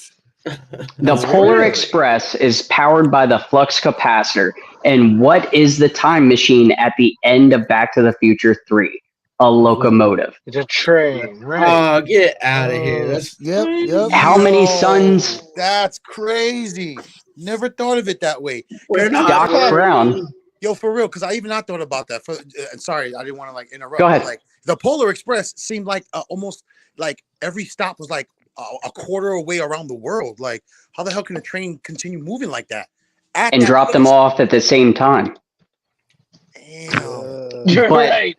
I mean, Doc Brown had 2 sons. All these movies tonight. Yeah, he did. I remember that. He had 2 sons, and in Polar Express, there are 2 conductors in the engine that fight with each other. And when they're fighting with each other, you see the flux capacitor in the background. But I came up with a theory about that. And when we're talking about manifesting your own reality and influencing the future, he's got all of these children on this train and going to this magical world at possibly at the North Pole or the South Pole, or if we're on a flat plane and it's an ice wall, then it's just a portal. Whatever. It's gonna get terrible. But he, at the very end of the movie, these kids have this wild, crazy experience where they learn and grow as people, and then he gives them a little ticket where he punches a message in, and the little girl has the message of lead. Little black girl in the 60s. Could that be Rosa Parks? Could he be influencing the future? One of the kids is wearing a shirt that has a rocket on it. Could that be Werner von Braun, the founder of NASA? The other kid, he's a poor kid that is the main character. Could that be JFK? Like, you don't know, but it doesn't tell us who these kids are. It's just like a fun little family movie where these kids are having this wild, crazy experience with Santa. But when you look at it in that sense, he's influencing how they live their lives, which means even if it was a dream or they think it was a dream, it's going to influence their decisions later and how they live. Has any of this ever come up to a point where there was like alien influence? or might have been. Yeah, but that goes way far down the rabbit hole. The Bushes get involved because the Bushes get involved in everything. Now, are we talking 70s Bush or? No, we're talking World War II. And also all the way up to the 90s. I thought you meant the type of porn you'll find under your dad's bed. Nah. That kind of porn. The good stuff. The good stuff. Like, I don't have a response. But let's say. Did you say anything about Aleister Crowley and how? Not yet, really. Okay. I thought I missed that. But let's say the theories of the Anunnaki seeding the human race in ancient Sumeria is real, and they left a Stargate, or there are several different Stargates around the world, or Anunnaki technology around the world that have been hidden for hundreds or thousands of years, and they suppress history or change history, and or it gets otherwise lost. The Catholic Church would know about it because they have the most artifacts of anywhere in the entire world. They stole everything during the Crusades. And then the Bushes are they're all members of the Skull and Bones, which is a secret society. They started the CIA. He became vice president, and then a close family friend of theirs tries to assassinate Ronald Reagan.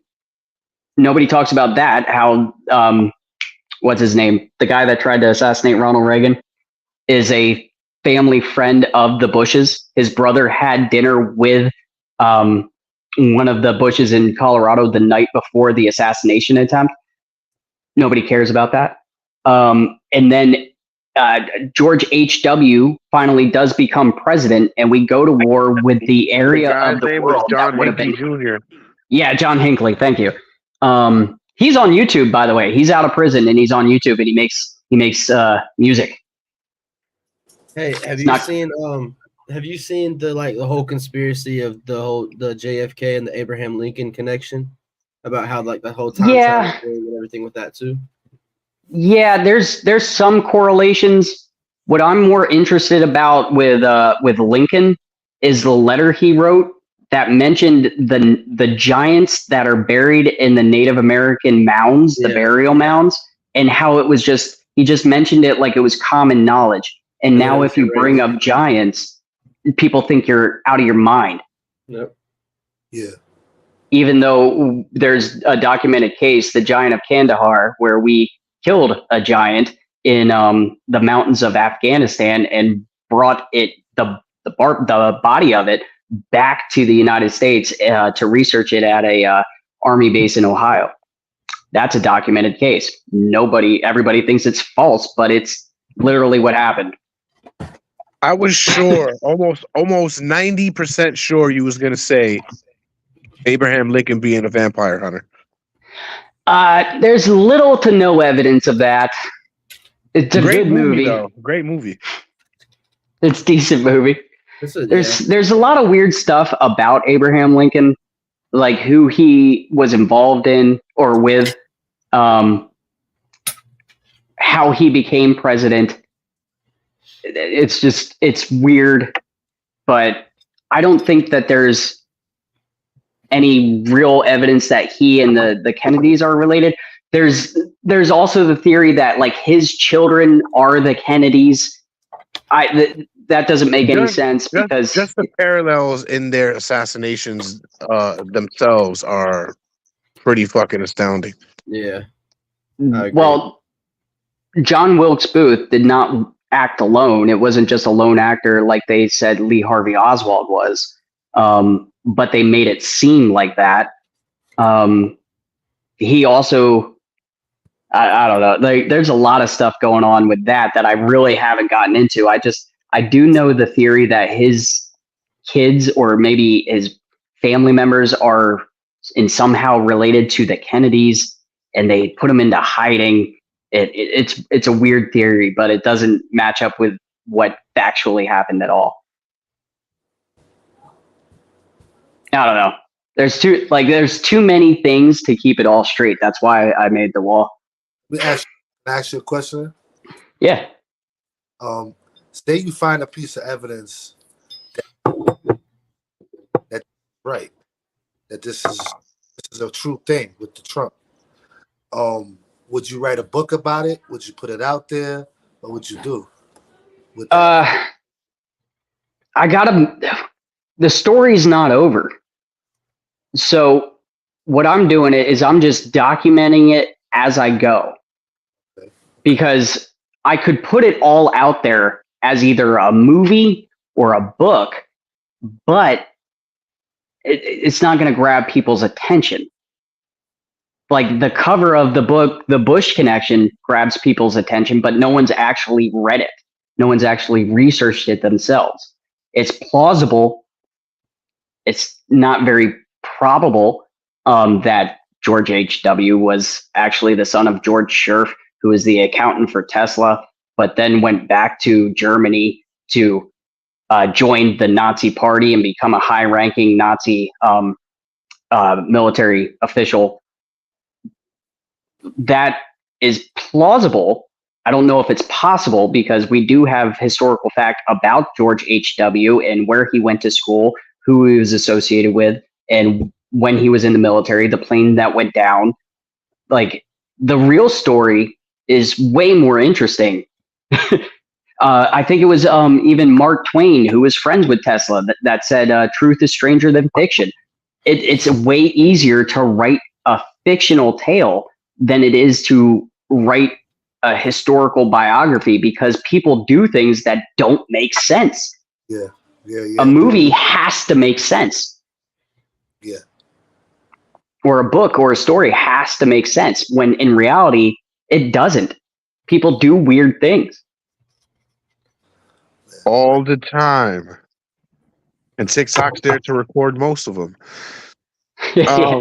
What would you do?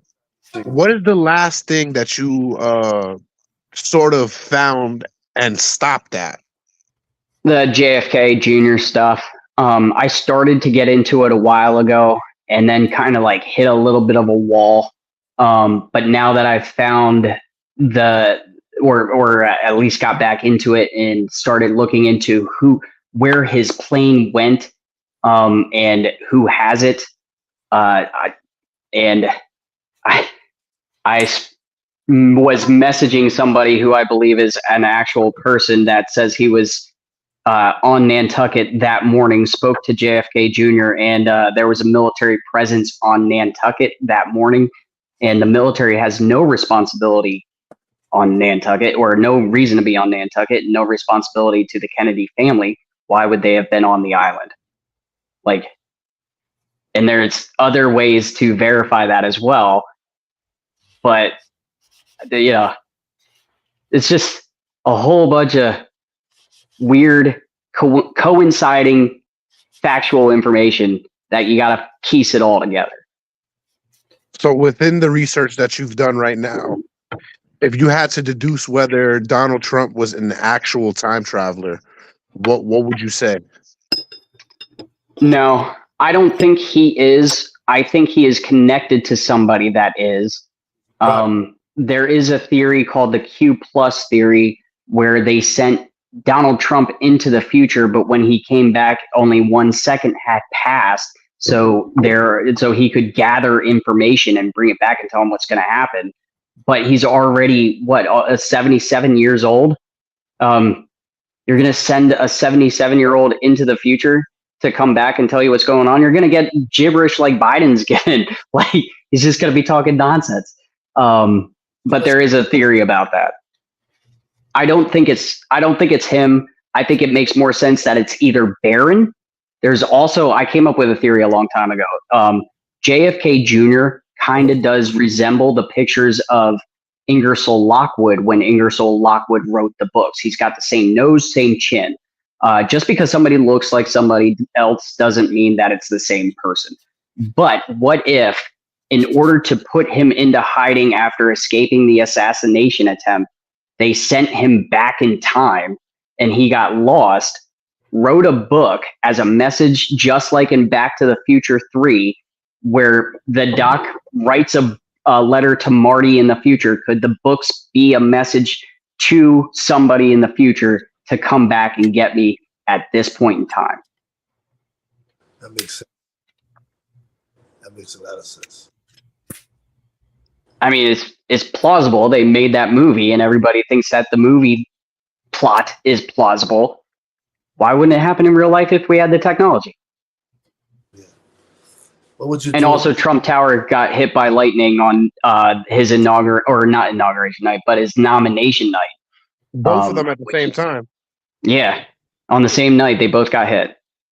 So what does that mean? Probably nothing. It's just a big building and it's got antennas, so it's kind of like a conductor. But could it mean something? It maybe. There's like a company next to one of the Trump Tower buildings that's like called Time Machine or some stupid shit like that. Yeah. Oh man, now I can't remember the name of the company. But you're right. But also before 2020, you get who's from South Florida? One of you guys, like central Florida, but close enough.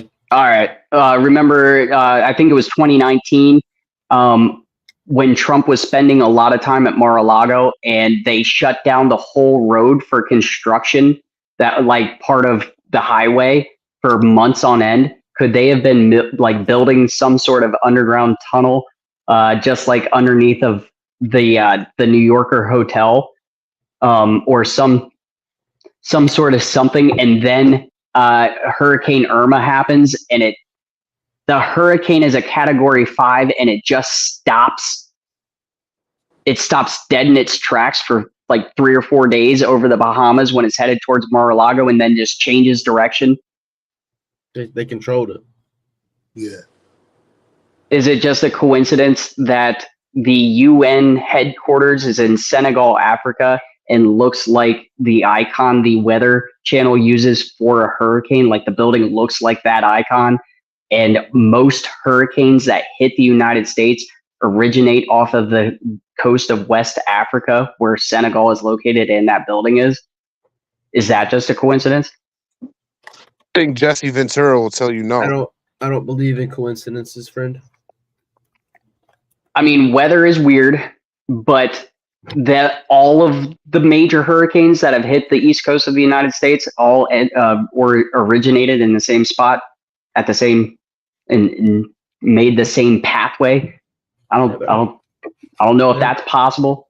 Think these happening in New Jersey have something to do with this? The what? The earthquakes that's happening in New Do Jersey. you know where the earthquake or the epicenter of the earthquake was? Donald Trump's golf course. Yeah, it was at his golf club. I don't know if it means anything. There are theories about massive amounts of energy causing earthquakes, and if you want to time travel and stuff like that, then you're going to be using massive amounts of energy. What better day to conduct a time traveling mission than a full eclipse?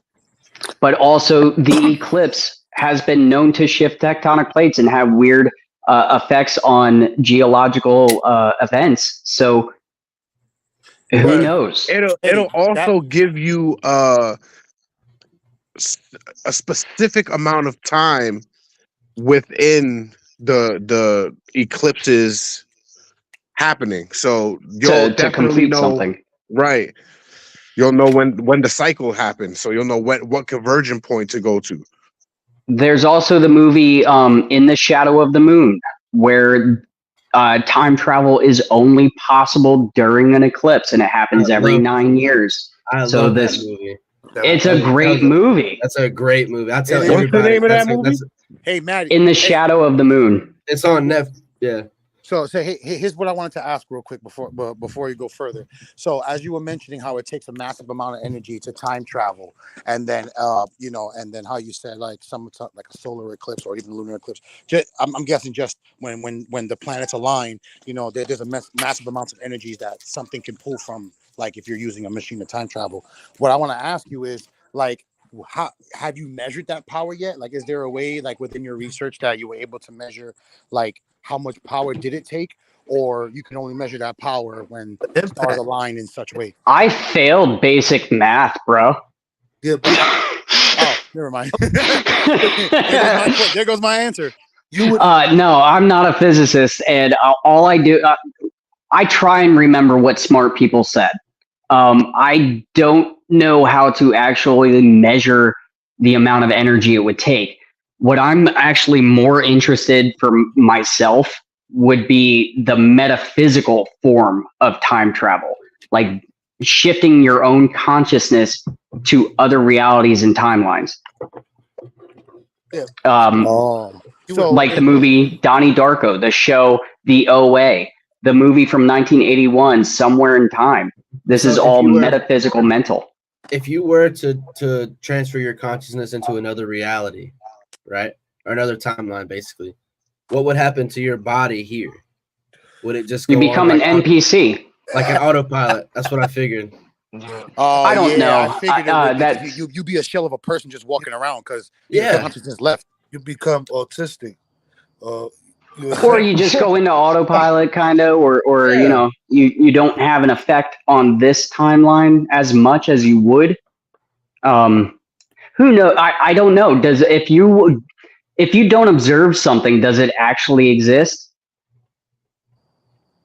Fair enough. Yeah, it's kind of like if a tree, they've already through quantum mechanics, they've proven that if a tree falls in the wilderness and no one's around to hear it, it doesn't make a sound. Because it doesn't affect your eardrums it doesn't. Because no one's around to observe it. Exactly. Okay. Just like a sound somewhere in the distance. I don't know about that one. About this thing. It's hard to wrap your mind around, but nothing actually exists. It's made up of particles and atoms and things that we can't even fathom. That's true, but not even that. You know how people say like, how does anybody know what a dinosaur sounded like if they were never actually there to see what a dinosaur sounded like? So the shit they showing you in movies is like, maybe it sounded like that, maybe it didn't. A mashup of like an elephant, a tiger, and stuff like that. Forget about that part. I'm saying we know what it sounds like when a tree falls. So why do I have to be there to know if it makes a noise? Because I know what it sounds like. That's your perception, though. A deaf person doesn't know what it sounds like. Falls too. I can imagine what it sounded like. Have you ever a deaf heard person a tree fall? Yes, I understand what you're saying. I'm just trying to play devil's advocate for a second. I can see what he's saying because not all trees sound the same when they fall, though. Of course, they're all not going to sound the same, but it's about, is it going to make a noise at all? But it's the same thing. It's the same thing as if you tell like a blind person to picture an apple. They don't know what an apple looks like. But they can still actually have a mental image of it, though. Yeah, the weird thing about being blind. Blindness. Blinded. They wouldn't have a perception of color. How can you still have a mental picture of something that you've never seen? Because they can feel it. That part too, but if you were like Ray Charles wasn't always blind. Ray Charles was born and he developed blindness, right? So right, man ain't blind, bro. What'd you say? That man ain't blind. You mean he's dead. No, that's Stevie Wonder. Stevie Wonder ain't blind. Yeah. Both of them ain't blind, bro. No, they're just really blind where everything is blurry as fuck. But of course, you know. Yeah, he can see movement and shapes. That's why he knew it was Shaq getting on the elevator. Anyway, go ahead. Well, I mean, Shaq is a fucking giant person, so yeah, you probably. They use. Who is this big motherfucker near me? Some of them use. But my whole thing is, I actually think that we are in some kind of a simulation. Whether it's the Matrix or whatever, it's some sort of planned or orchestrated or created environment that's being controlled by some sort of architect. If you think about it, that fits into every single religion known to man. Yep. Creators. A creator, an architect, or Otherwise, a structure that we cannot control, but we control it. And you know what's crazy about what you say about the structures? There's like branches of those structures that only we see the surface of that, but the what it's connected to on the back end, like the main roots, the body of all this that's controlling, we don't see that because it extended so far out that it's keeping us distracted. Beyond this, The weirdest thing that I started researching was the research into DMT, dimethyltryptamine, or tryptophan. There is a university at this moment that is trying to map out that world. There's nothing else in the known natural world that affects people and makes them all hallucinate the same thing. Buddha and Christ. So, this stuff that our pineal gland excretes in times of great stress could be like the gateway into a different dimension. Like we only see the third dimension. There is a fourth, a fifth, a sixth dimension that we cannot see. We don't have the ability to see. Right. But is it possibly interacting with us? Most definitely. I believe. Or the only way we can interact with it is through that stress, because it's taking us into a higher gear. That makes us, there's other ways to that. Like you have these monks that they could stimulate they say they could stimulate their pineal gland by deep meditation. Or like the gateway process. Yes, and there's other times where it can happen to you when you under like extreme stress. You know what I'm saying? It happens right before, when people say I had a life-death, what's it called? How would you say it? The near-death experience. Near-death experience. Yeah, it's not a coincidence that's the chemical that releases when you die. In times of great stress too, but when you think you're about to die, when your brain thinks you're about to die. How many chromosomes is it again? I forgot. It's 23. 23. It's 46 altogether because you get 23 from each side, right? Yeah. A video years ago when YouTube first came out, they said that once a seed is planted inside, once you're planted in the embryo for 46 days, there's a blue light that they somehow detect. They can measure it. Yeah. Measuring it going into the mother's stomach for 46 days. And then that's the first thing that's created is the pineal gland. And then they say when you died for 46 days, there's this blue light leaving your dead corpse from the pineal gland. I hadn't heard of that it lasts for 46 days, but there is a measurable hours, something like that. A measurable form of energy that escapes a human after the time of death. And it's you're able to actually measure it for a certain amount of time. Hey, you know what? That is crazy too, because that reminded me of reading I forgot his name, the Dan Brown series of Angels and Demons, how they were trying to measure like when you die, like does your body get lighter when your soul leaves? And I could have sworn that it was within. It's a couple grams, but that is it might not be true. I don't know. It's too hard to verify. The book is somewhat fictional, if not completely, but it made sense to some science experiments that I remember hearing back in the day when they were trying to measure what happens when you die, like how cold your body gets. Does it shrivel? Does it get lighter? Does something happen? Is there a change in temperature? And then there was one thing about like trying to measure that I remember back in the day was like, can you measure your soul leaving your body? Does it get lighter because of that, even though you're going cold and dead where you should be like heavier, as they call dead weight. But can your body get lighter once your body is fully dead where your soul finally leaves? That's what I was kind of like, aiming at. But also you're releasing air and you don't have control over your functions. So you could just be releasing small amounts of or excreting small amounts of internal gas stuff and gas. All kind of shit coming out your body. So who knows? So you're not as heavy as you once were when you're dead because you let out that huge fart or whatever. Yeah. It's a lot. Listen, your liver's gonna discrete. Don't worry, they're taking your organs too, so you'll definitely be lighter. Yeah, you get. Yeah. They're gonna be in a jar somewhere. You're gonna inflame. Just throw me in the trash. Yeah, you're gonna. Hey, Matty. so that all the mucus that's in your body is gonna be released, all that shit. So the math on that's gonna be really hard because they have to wait until all those natural things happen so that they can actually do a real test, which is probably really fucking hard. Well, there's a movie that kind of goes into that. It's called The Discovery. Read my mind. That's what I was just about to ask you too. Yeah, and that is wild. I love that movie too. But basically, they are able to measure and record what happens at the time of death. And throughout the movie, you find out that it's a never-ending cycle. You don't actually die. You go back to different points in your life cycle to redo things, and it changed the outcome. It's a great movie, bro.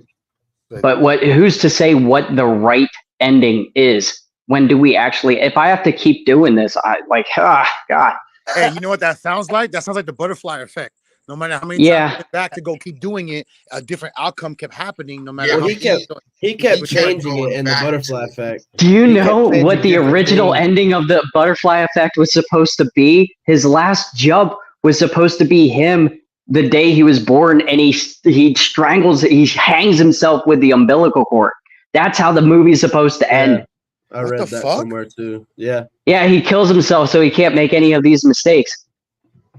Oh, what the fuck? They should have let that. So they took it out. It did not test well in theaters. The moral of the story is you can't get Amy Smart. You can't get to fuck her.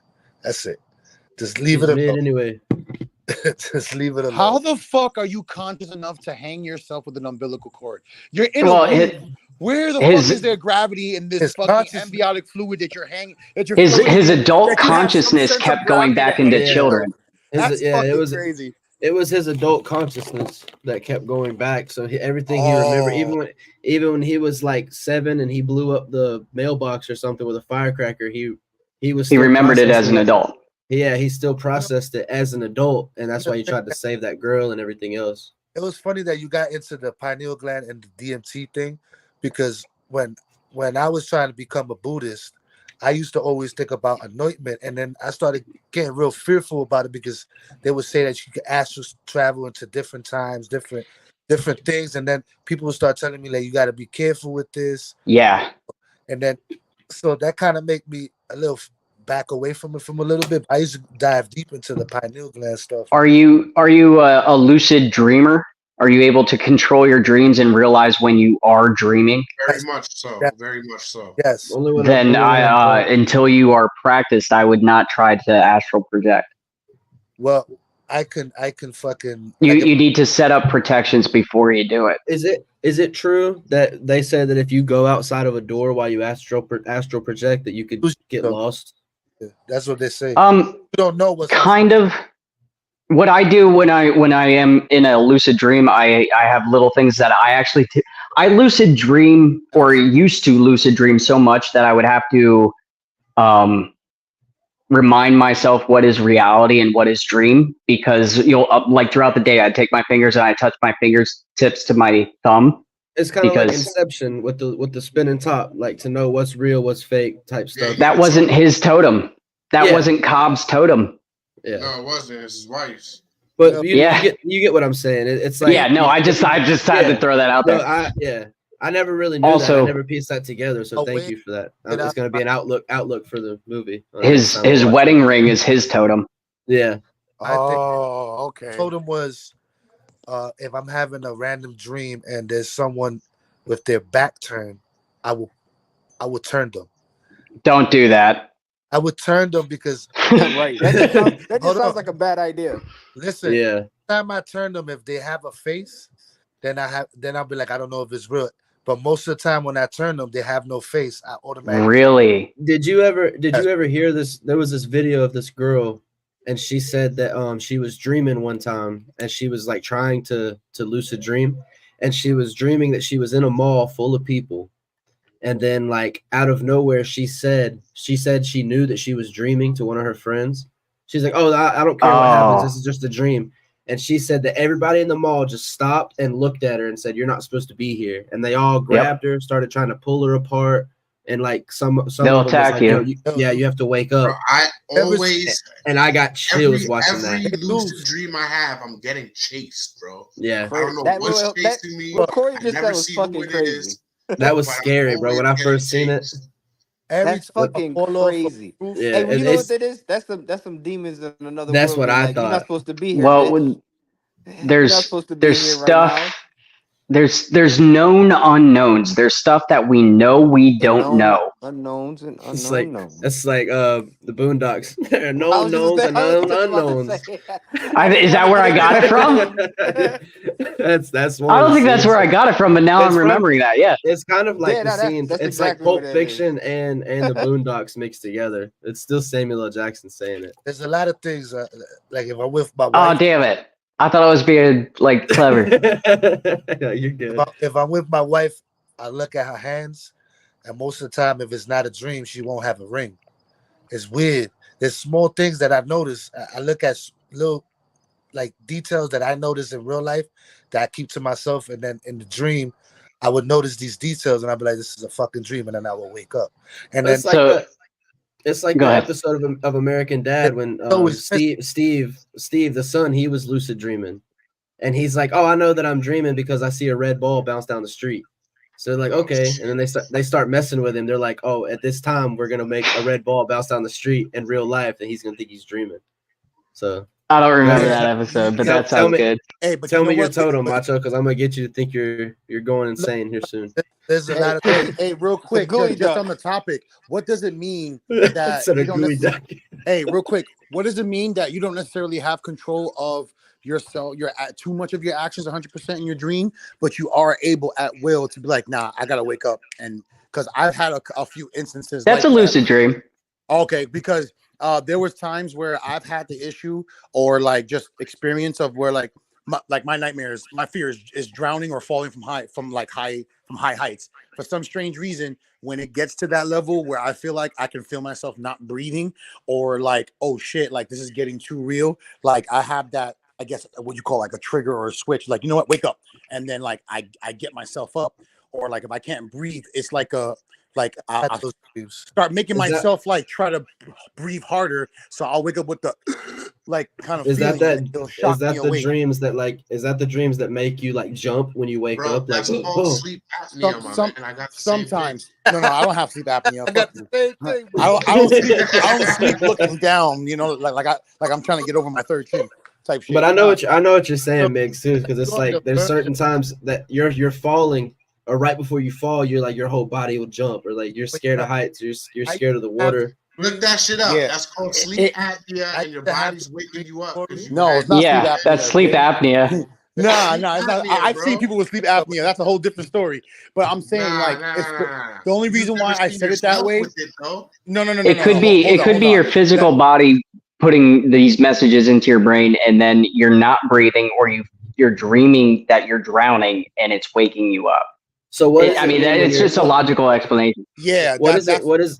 Thank you I'm for sorry, that. I Migs. was gonna say that because there's been dreams where I felt like I'm swimming, right? I'm in the water, and as I'm getting to the surface stops getting closer to me, and then it moves further away as if I'm sinking, like I'm not even swimming. That's got to have a deeper psychological. You feel like you're not getting anywhere in life type of thing.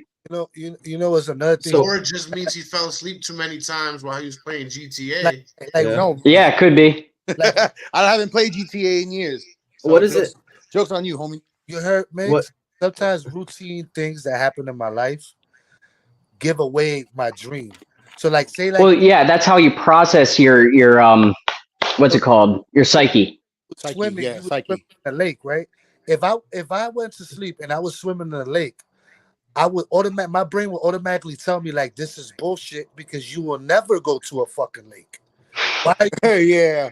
I'm like, why am Yo, I? you know the funny thing about So- dreams, bro? Start Everybody that you see in a dream, you've seen before in your real life. start asking At certain points. Oh, not all the time. So- so what is it- No, all the time. What You've is it? seen their face somewhere. Doesn't matter where. You Well, there's only so many glanced at it, facial templates in the simulation. Yeah.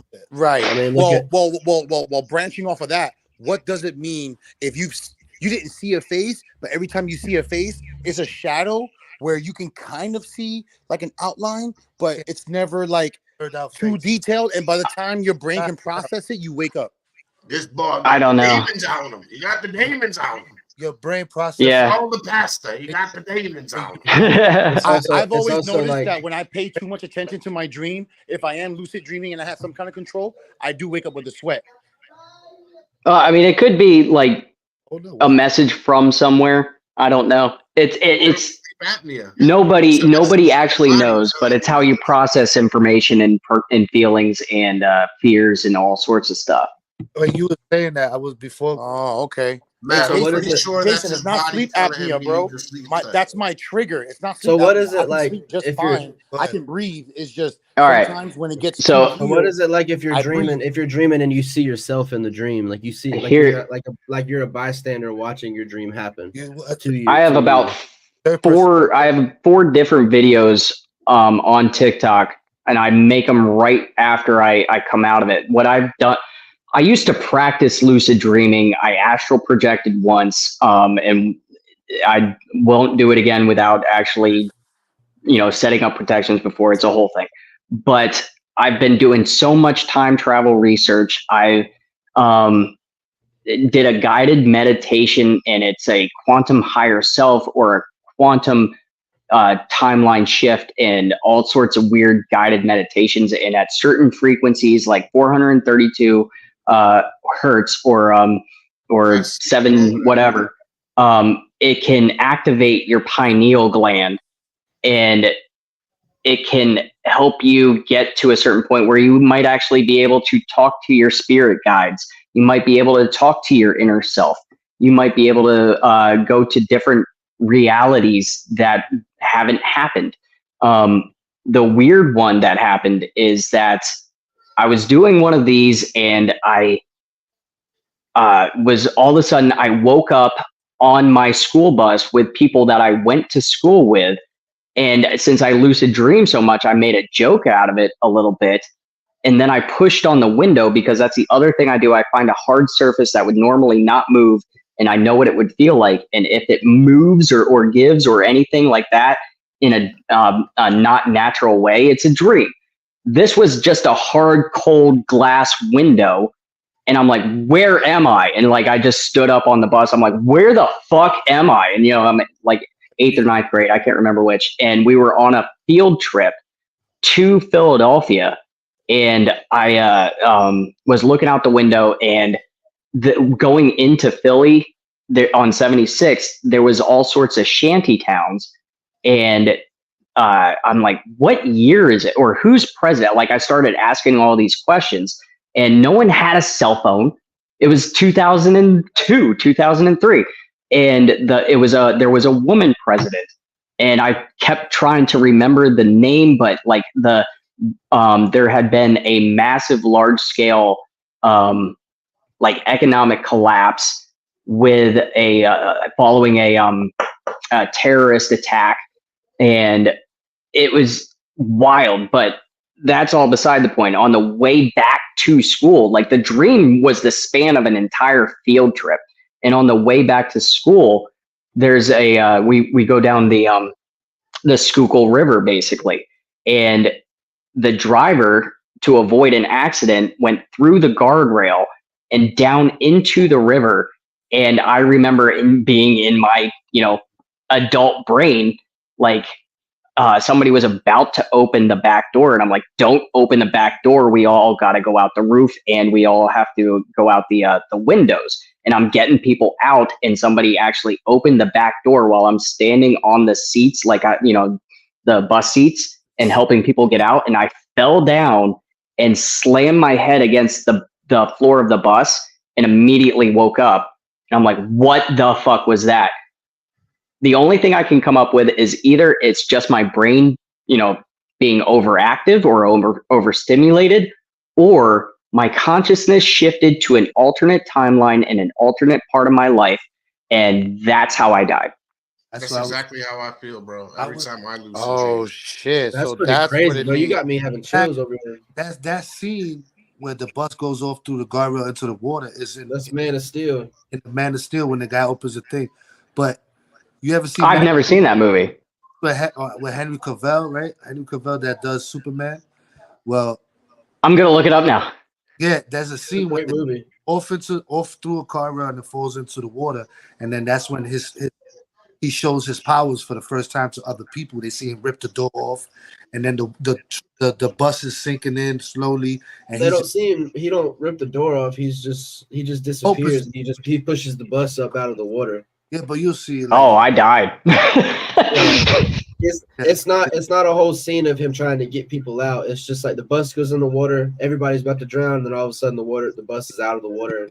Back see him at the door. And he's pushing the door. He's pushing it like that. But it's not like a whole scene like he described. Like he experienced the whole hero moment and then died. Like I remember the kids I got out of the bus. Like I remember who it was. Yeah. And I remember who opened the door. And the funny part of the dream is like, you know, I'm in my 37-year-old consciousness, and we had to go through a parking garage to get to wherever we were going for the field trip. And there was like a couple of like vagrants, you know, drinking 40s or whatever. And my buddy's like, hey, go snag one of them. And I'm like, why?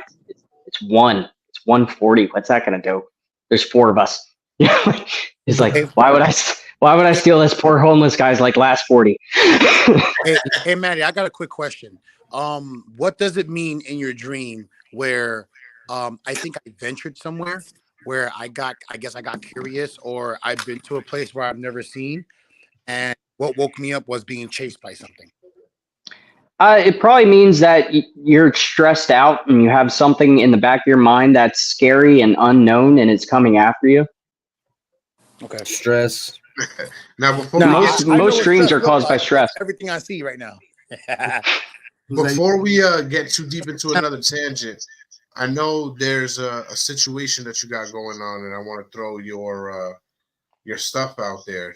Your time travel conspiracy cabin is in jeopardy right now. You need repairs, correct? Yeah, it needs a lot of work.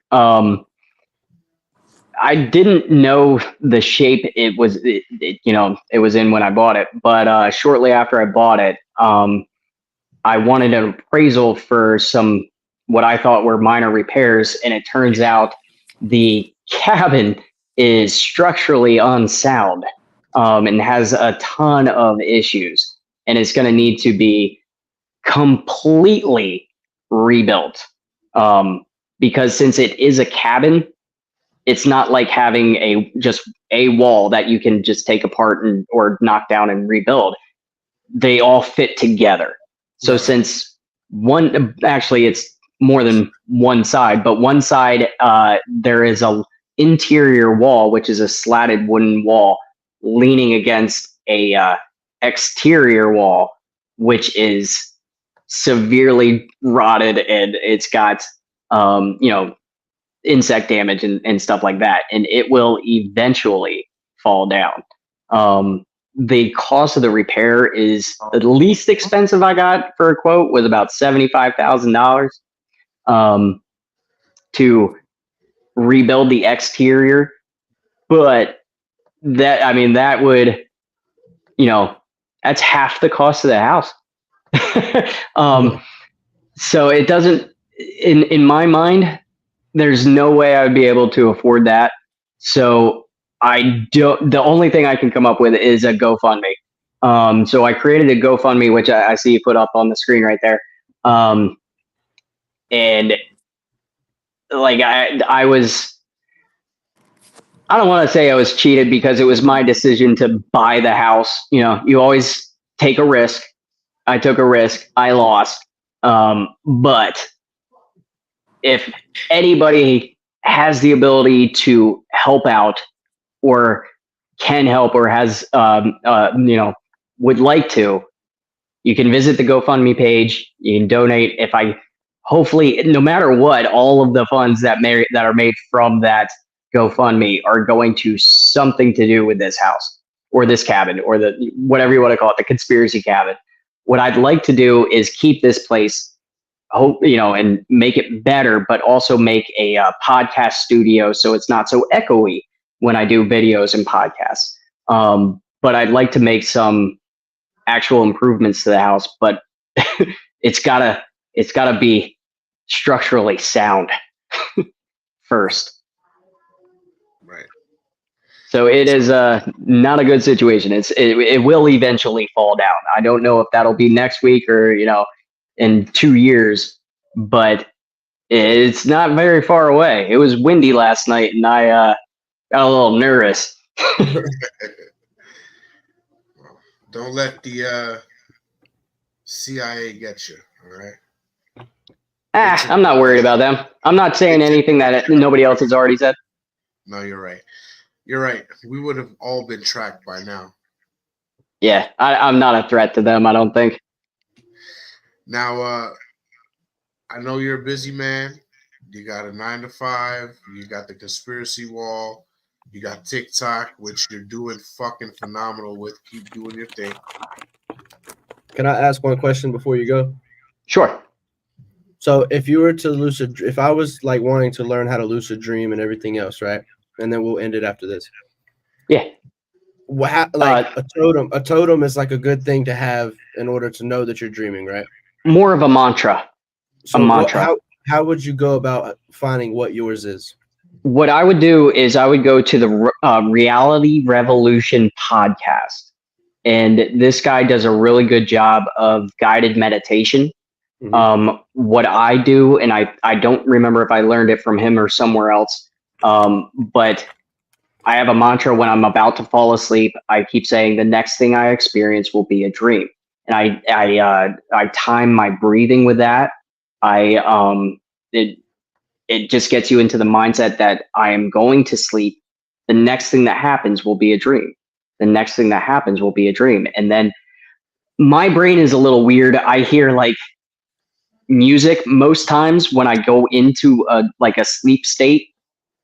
Like there's no physical music anywhere around, but I hear like a certain type of music, and the next thing I know, I'm in this separate, not real world that I can control.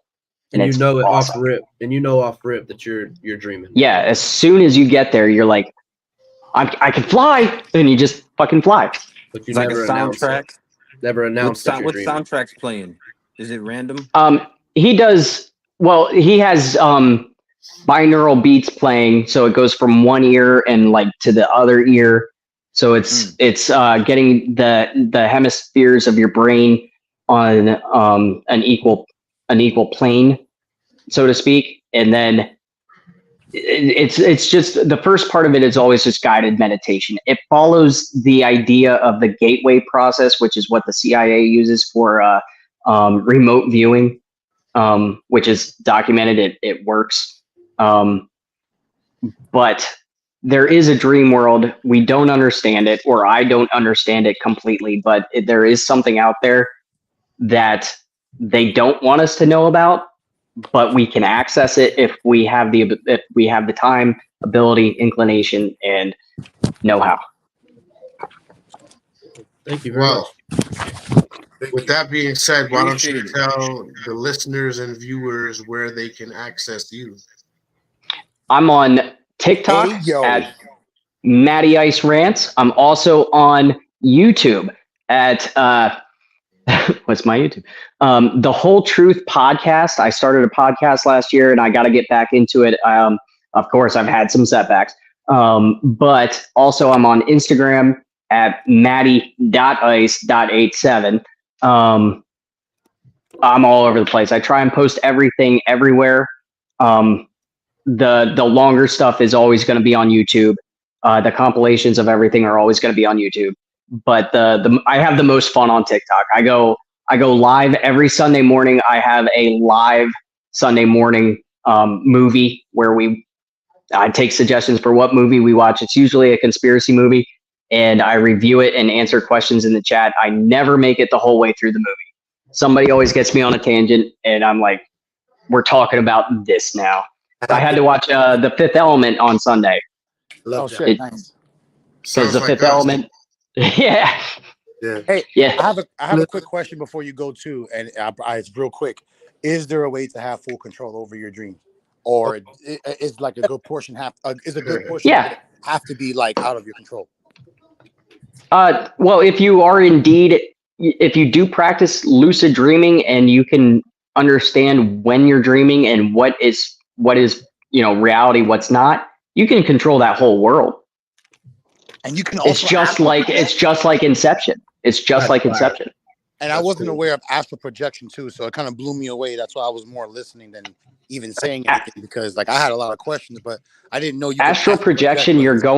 Astral projection is different from dreaming. Astral projection is, I'm gonna say it's your spirit leaving your body. Like so when you're seeing yourself sleep and walking away from it and going to a different part of the house, look at the clock and then come back to it and then go, you wake up and you go downstairs and it's like 2 minutes later. What the fuck? Is that the same? Yeah, as you can actually do that? I thought it was Is that the same as like when someone's in a hospital bed and they said, "Oh, yo, I saw all y'all in the waiting room. I knew who was here." And well, that could be that they are, near death or something or whatever, and but essentially, yes. Coming close to dying is one version of it, but actually having the pineal gland when you're not dying or afflicted with death, you're able to like consciously disconnect yourself from your body, right? Is that what you're trying to say? Yeah, and what the theory is, if you get really good at it, you can teleport to other places in the world at that time and spy. What I was trying to do, but I was so teleport. Scared. Like physically or just spiritually? Your mental capacity where you can. Here's the theory, or here's the story. There was the Russians were working on a submarine, and it was going to be the largest submarine known to man. And the CIA has this Gateway project going on, and they tell several of their subjects to go to this coordinates on the planet or in the world, and it was Russia. And they described this hangar, this airplane hangar, where they were building a sub, and what the sub looked like, and what its dimensions were, and what it would be able to do, and how they would get it to the ocean, and the route it would take. And then they presented that to the military, and they're like, "That's bullshit." And then, lo and behold, satellite photos within days saw the Russians take the largest sub known to man and take it on the exact route that these people had said, and put it into the water the exact way that they had described. And because they had all the stuff all ready to go, and they saw the plans, they could see the fucking plans in the place. They weren't there, but they were there. And then the wild one is when they told them to go to Mars. I don't know how much I believe in that, but they went to Mars. They saw stuff. Bigfoot. They seen Bigfoot. I thought it was a myth, the astral traveling, and then no, it's well documented. Yeah, and when I finally did it, it scared the fuck out of me, and then I stopped meditating for a while. Yeah, I did it once by accident because I had heard about it. I'd done the research on it, but I didn't, practice it well. And as soon as I lifted out of my body, which you can feel a pull lift you out of it. What you're supposed to do is picture a rope and that you are climbing up the rope. But my whole body started vibrating, and then I opened my eyes and I was above my body watching myself sleep. I could see my dog, the whole thing. And the weirdest part about it is I felt a dark presence like all around me. Like, when somebody's like about to like attack you, you have that like spidey sense and you're like, the hair stands up on your neck. And I felt like I wouldn't be able to get back into my body. And I flipped out and I woke up or came out of it like screaming. It's like Insidious. Like Insidious, yeah. It happened to me during meditation. You made me cry, bro. That just scares me so much. I was sitting down. I was doing a sitting down meditation. My body went up towards the ceiling, and when I looked down, I saw myself still sitting there. And it's a form of meditation, absolutely. Bookshelf. That on top of the bookshelf was just like a plain wall, and I thought I would never get back in my body, so I grabbed the wall and I pushed myself back down, and then I woke up. Okay. I can imagine that. Yeah. So after that, I was wild. Racing. I just like, did I fall asleep? While Was I meditating, dreaming? Was I dreaming or what? Like, But it's not. It's not a dream. Like you can try and convince yourself that it wasn't real. It was just a dream, but you know it was. yeah. Like you were in the fourth dimension or fifth dimension. Who fucking knows? Yeah, because it was daylight. It's terrifying. When my spirit, well, let's just say consciousness was up there, I couldn't see if it was daylight or night. I only could see my body and the room. Okay. You're just in like another realm type thing where you can't see the outside world, right? You just. But my shades were open. But when I looked, you couldn't tell if it was daylight or not. So Because does the sun exist? that shit scared the fuck out of me. Well, fuck. I went back in. I was like, don't even get me started with that. There's not enough time on YouTube. There's a lot of humility. Right. But one thing I can tell you for sure is that whether you're in a lucid dream or not, if we're not on, you're not fucking doing it right. We'll be here again next Friday with another great topic, hopefully another great guest. We want to send a special shout out to Matt. Thank you very much for coming on. We hope that you'll be a recurring guest and come on whenever you get a chance to update us on your wall, kick it with us. We do a bunch of crazy fucking topics. So we do hope to have you on again. But I got to get you on the other show too. You need a episode on your own. Yeah. Will do. Yeah, I'm always down. That was great, man. I learned a lot. I had a good time. Oh yeah. Learn something every motherfucking day. So stay tuned to the break room every fucking week, every Friday. You know why? Because it's the best thing going right now for you. Make sure you come back, you see? Come see us. We love you. Peace out. Bye. Later, bro. That's a pleasure meeting you.